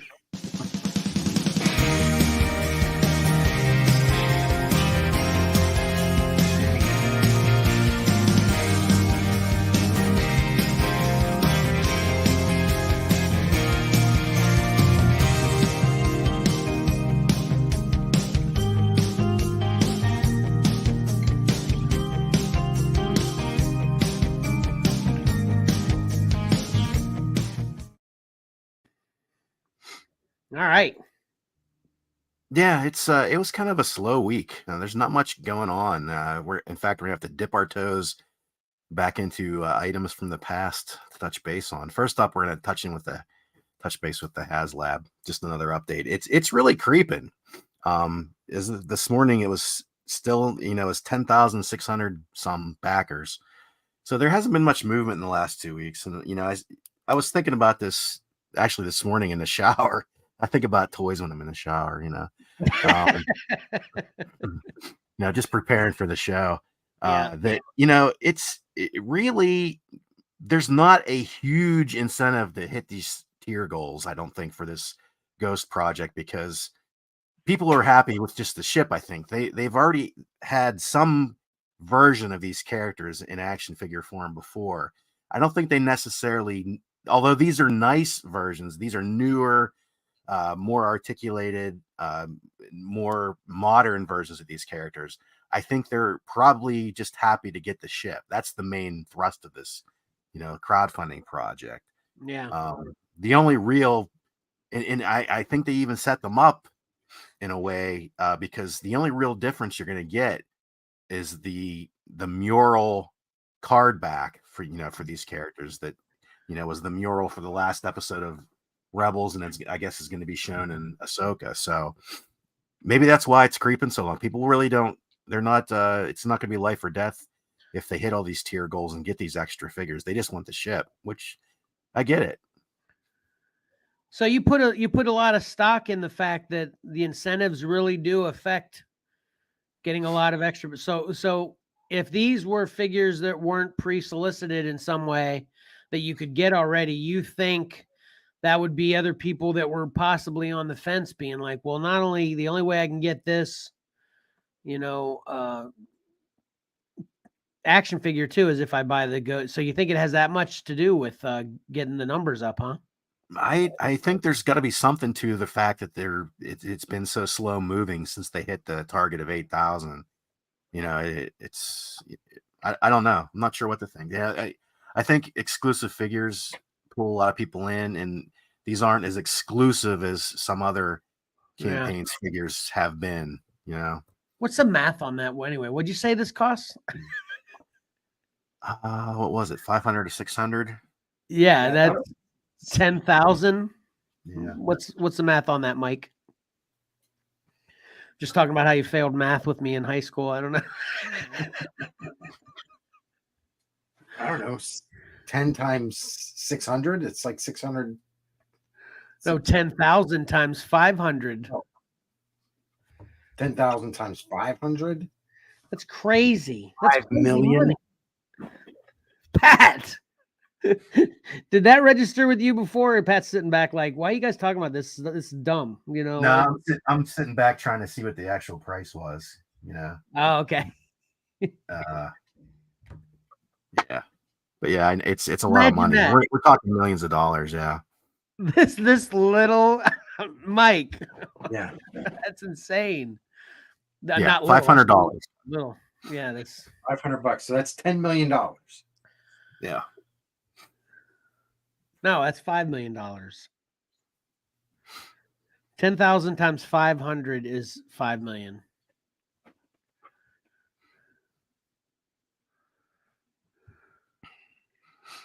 $10,000.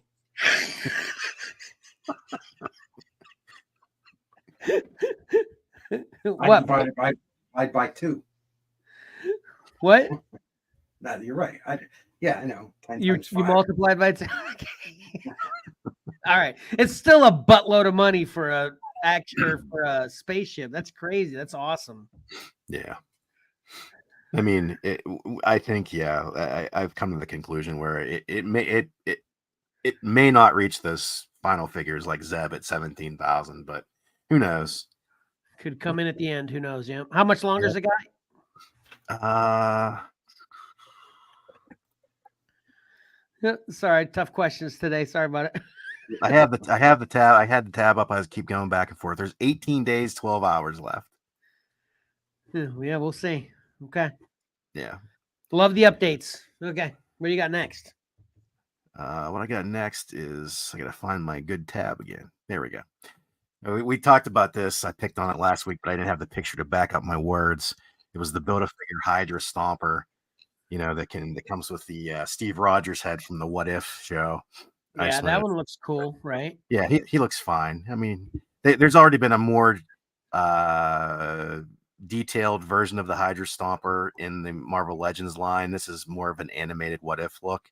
So I think they're already sort of it's already sort of has like some things going against it. But here's the swap out Steve Rogers head put on the body for your enjoyment. You were right, Pat. Oh, try again, Karen.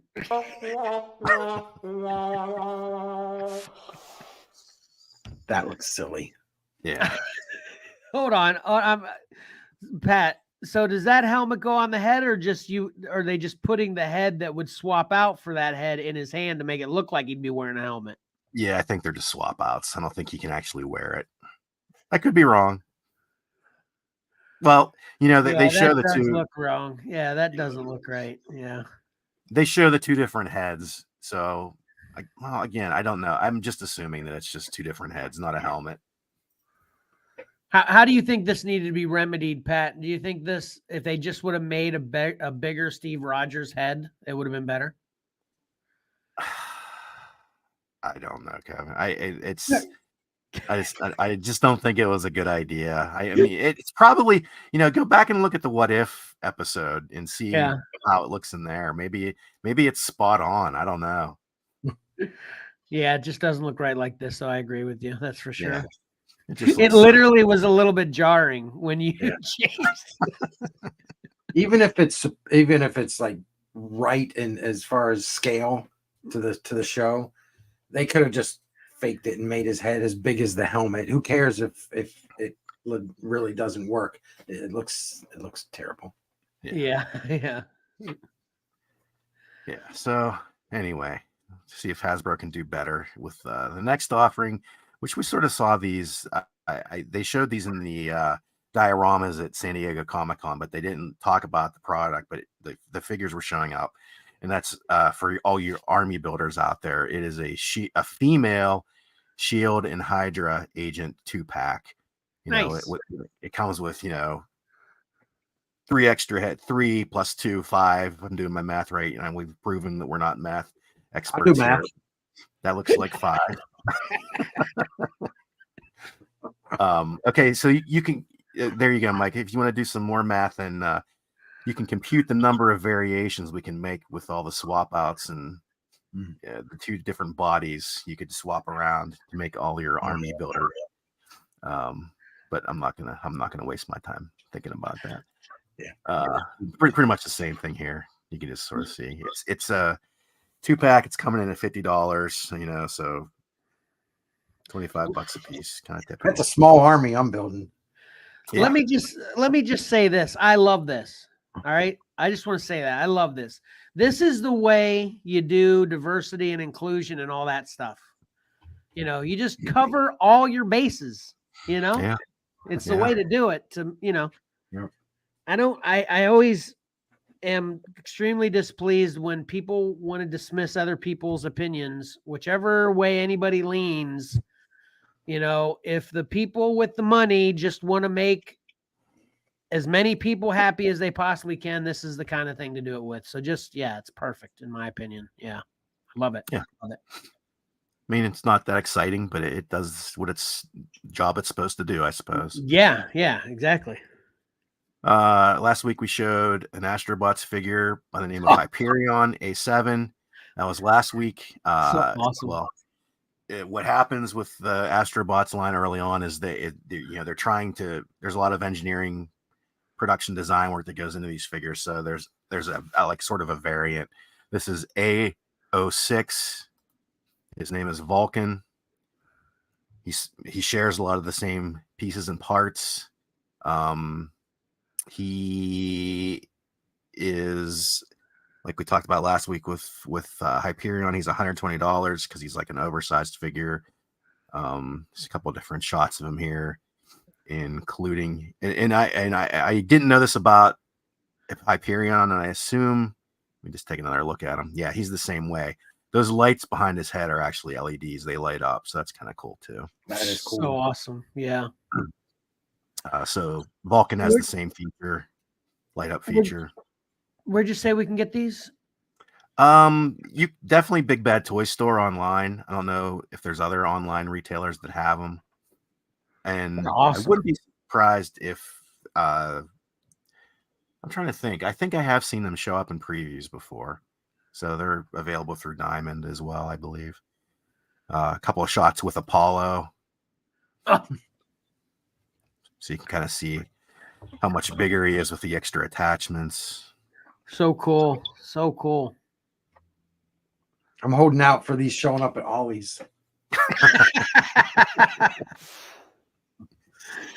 Is Astrobots #2 came out yet? 3's Yeah, out, I think 3's out already. I think 4 is 3's coming out? out pretty soon. Dadgum. I think 4 is this week. Time's flying. Yep. Yep. These are great. Yeah, they're well done. I mean, I say they look great, but I've never seen one in person. But they are definitely look cool. And with the comic, they hopefully will catch on a little bit more. Yeah. Because like I said, they had been floating out there as an action figure for a couple years now. They just needed like a story behind it, I guess. Again, marketing. They need to add a comic book. Yeah. Each one of these, and they need to add a coupon to get a discount on these in the comic book. That's There what you we go. need to do. Right. All right, let's see what Todd has this week. They showed this Walmart exclusive DC Multiverse Green Lantern, Vampire Green Lantern.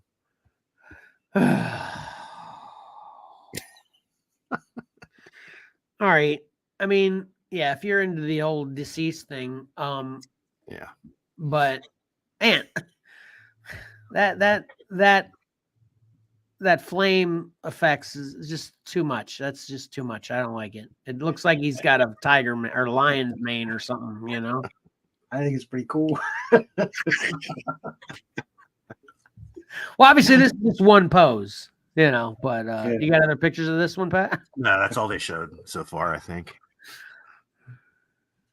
Sort of like a first look. Yeah.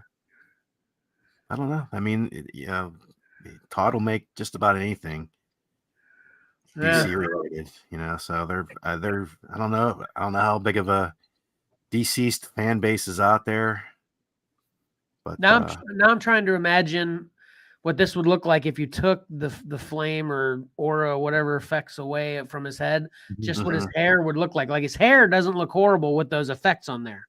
But imagine him without the effects on there, what his hair would look like. He'd look like, what's his name from your favorite character, from the dentist guy from the Christmas cartoon that you named yourself after during Christmas time, Pat? What was that guy's name? The Heat Miser. Yeah. Looks like he has that kind of hair. I know it's not the same. Yeah. But yeah, I'm saying. I see what you're saying. Yeah. There you go. I know. Yeah, looks pretty cool. Mike's gonna grab this. I'm gonna pass on it. Mike will grab it. Walmart exclusive. Remember, he's Walmart exclusive. So, gotcha. If you really want him, be on the lookout. And we're gonna, stick with McFarlane and wrap up this rather abbreviated horizon with some more movie maniacs. And my tease was, are these figures next level? And that's because they are Jumanji, the next level movie maniac. Nice job pulling the switcheroo on us, Pat. I totally thought that was a negative. You were just a play on words. You're awesome. And it's coincidentally, Mike brought up Jumanji. That is, you guys didn't plan that. That is total coincidence. We did not plan that, unless he got that next level reference and subconsciously put it in the back of his brain. I'm not that smart. You saw my math. This looks awesome. Those do look great. The only one I show individually here is the Rock's figure, Smolder Bravestone. So I don't think these movie maniacs have much in the realm of articulation. They look more like statues more than ever for McFarlane figures. And they're also weirdly, I should have at least put a second one on there because the the edition, you can see this figure is 8,500. I believe the Ruby figure was 5,000. So there's different numbers on each of the figure. This was always something that irked me when it came to statues as well. I don't need the character's name on the base. I know that if I am that into the character and I'm going to buy a collectible of the character, I don't need a nameplate. That's an interesting thought. I never thought of it that way, Pat. That's interesting. Yeah, that's true. Yep. If you're buying it, you probably know who it is. I already know. Those are cool. I like those. I do like the backdrop with their picture on it there too. Although it looks like correct me if I'm wrong. It looks like the picture in the back is a picture of the statue. Don't you think? Why wouldn't they put a picture of their character from the movie? Yeah. On the background rather than a picture of the statue you're buying anyway, right? Right, Mike? You think I'm crazy there? You might be right. Well, you might be right. The mouse fin bar is different because his hands are. Well, I know, but okay. I know what you're saying. They're they look like just like paintings or digital. Yeah, they're art. They're not a literal picture of them from the movie, which I thought would be more appropriate. Yeah. Huh. So the base sucks. The figures are great. Just take the photo off the back and put a Sharpie through the name, and it's perfect. They are cool though. That is a cool set though. Not for me, but are they next level? I don't know, but that's for you to decide. Sorry. That's good. Go ahead. I was gonna say I could totally see someone that had one of those awesome, movie setup things that when they play Jumanji Next Level or watch the Jumanji movies, they have these setting up around the TV. You know how people with those kind of crazy cool setups have that kind of thing. That'd be cool. Yeah.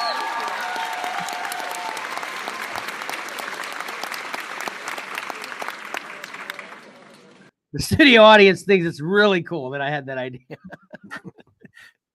The other thing that struck me right before the show, I was out of the shower when I had this thought, just so you know, was that why now? This movie came out in 2019. Why the Next Level, the sequel, why that too? Not that the characters look that much different, I don't believe, but whatever. Yeah. Sorry, go ahead. Who makes these decisions? Well, there's that middle ground you got to swim in as far as releasing these as new versus classics. So maybe, and I'm just speculatively answering your question, maybe they consider Jumanji Next Level a classic since it's 4 years old now. Kind of like with the movie Maniacs, they put out Michael Myers, they put out, Freddy, whatever, this is a classic to maybe. Yeah, maybe. Yeah, they had to wait. They had to wait before they put them in the movie Maniacs line. Right. That's what I'm thinking, right? I mean, what do you think the cutoff is? Yeah, 4 years. You're probably right. Again, another question for Mr. McFarland. So that's it for this week. Your collectibles on the horizon. Awesome. The city audience needs a second try every time now, I think.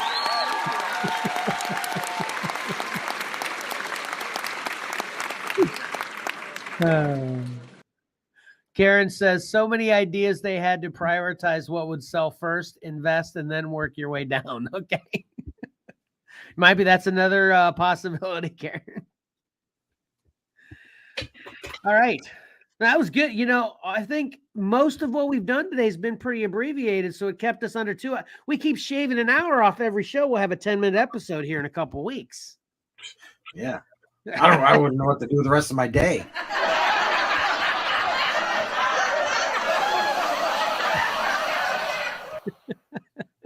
Thank you. That one lady was laughing really hard. Did you hear her in there? Yeah. But this is a perfect length of episode for multiple reasons today. But before we get into that, let's get into the recap.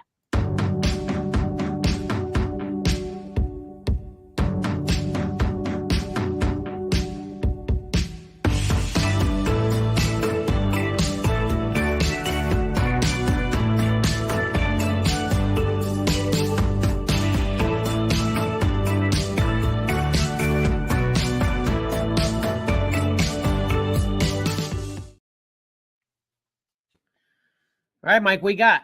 Well, I didn't take notes. I'm probably going to watch After Yang tonight, at least just to see what it's like. Okay. I can't wait to hear it. I also did not take notes, so I'm just going to throw it out there. Yeah, you read that read Chip Zdarsky's Daredevil run. It's definitely worth it. It's over now. It'll be fondly remembered. They bring up too that, comparing it to those classic runs in that letters page. And, Mike's mentioned this many times, is you wonder if it'll go down as one of the classic storylines. And I think it will. I think it will stand up there with the best of them. Hats off to the creative team there. Nice.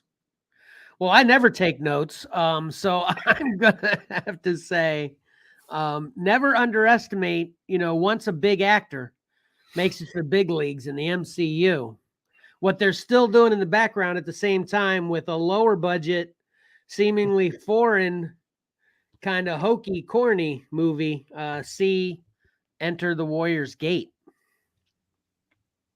Mike? Yep. I had a thought when you were talking about that, where all of the princess's guards were all killed except for one. Right. And the whole reason that he survived is because he was an irresponsible lollygagger. No, he was out on business. He was out on business. You didn't mention that. I didn't mention that he wasn't there. So I figured now she's being protected by this lollygagger, and she gets kidnapped how many times? Twice. Yeah. Terrible. And then he trained up the other guy on the beach. Yeah. To be like a really good fighter. Yeah. Plot holes. Yeah, there's definitely some plot holes in this. Do not watch this expecting it to be a finely tuned movie. That's for sure. All right. I'm going to recreate this real quick too. All right, Karen's got to chime in real quick. Let me recreate this real quick though. I'm not exaggerating. This is the training he went through. He said, imagine a cute girl in front of you or whatever, and he said, hug her. Okay, so it goes like this. And he's like, now stand like that. And he just walked away, and he goes, okay, training's over. They tried to play like a Karate Kid, wax on, wax off. It was just a stupid thing. That was literally all the training he got. He did this, and then you have to flow like water. Everything's like a circle. And he picked it up like that, Pat. He was all over all the baddies after that. It's all it takes. Stand like this, get it practiced. You're good. I'd be throwing basketballs at you if I saw you like that. Right.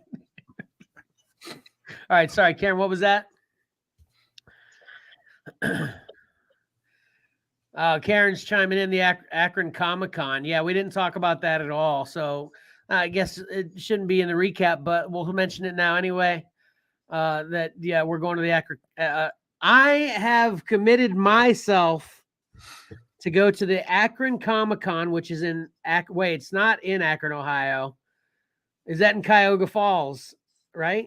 Ohio.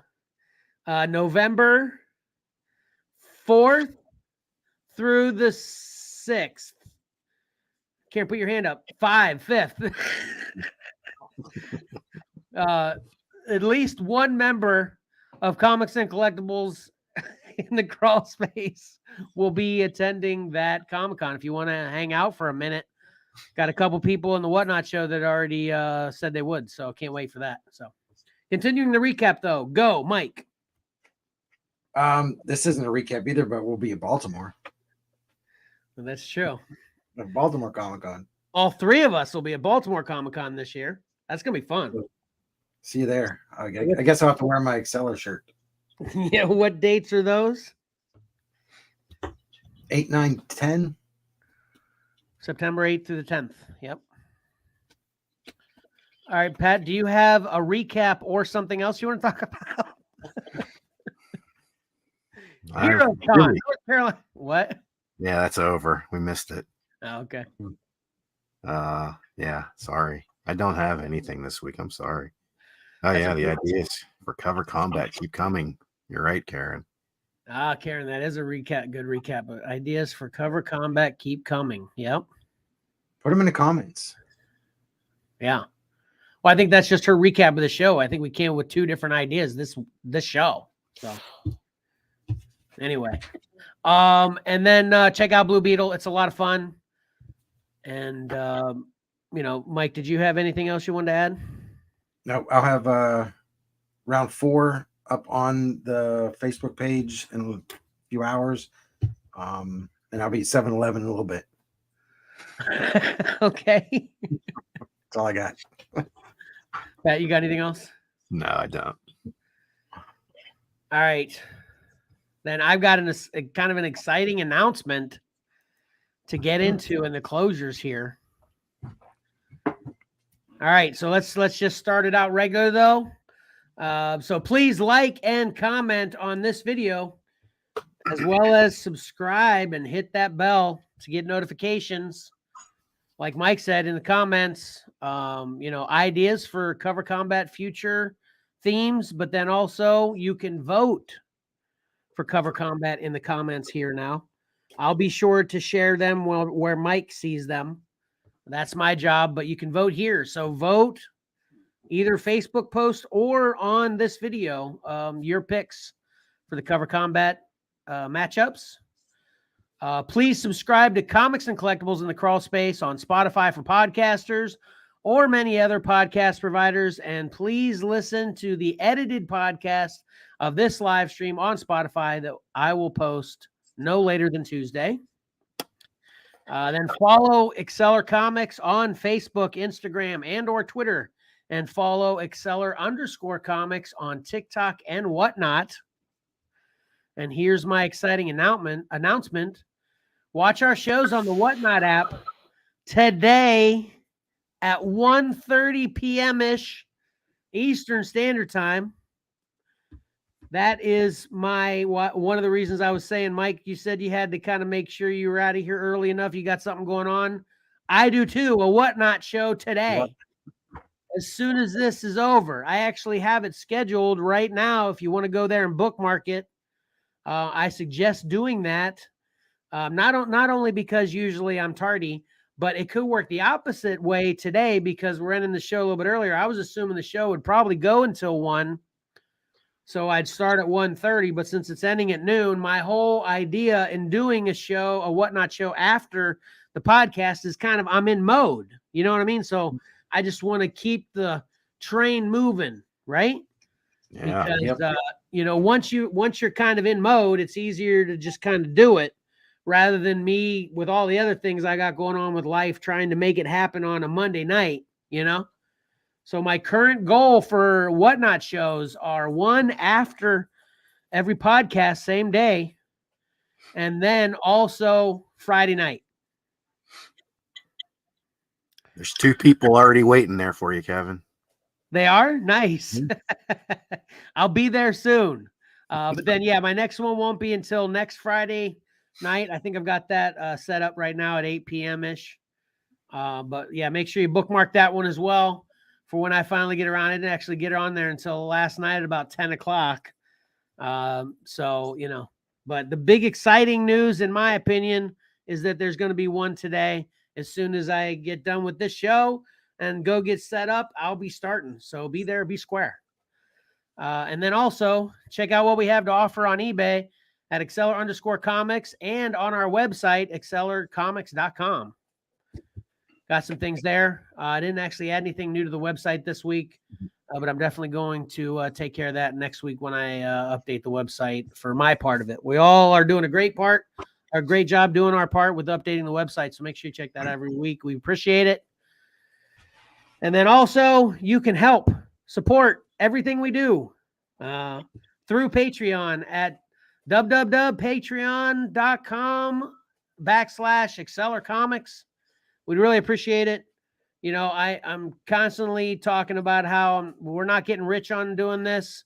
We try to do this as much for entertaining ourselves and, you know, making our lives better because we enjoy this so much, but we're also trying to do this for y'all to help you be informed and, you know, kind of have a community. So if you want to help us further that along by becoming a subscriber through Patreon, we'd really appreciate it. And then lastly, watch our next live stream on YouTube or Facebook next Saturday, 9:30 a.m.-ish Eastern Standard Time. I think we all confirmed we're good for next Saturday already, right? Yep. Oh, all right. Karen's not. Oh, Karen won't be here. Okay, yeah. But we'll all be here. So the background and studio audience will suck next week, but we'll still be a lot of fun. So still check it out.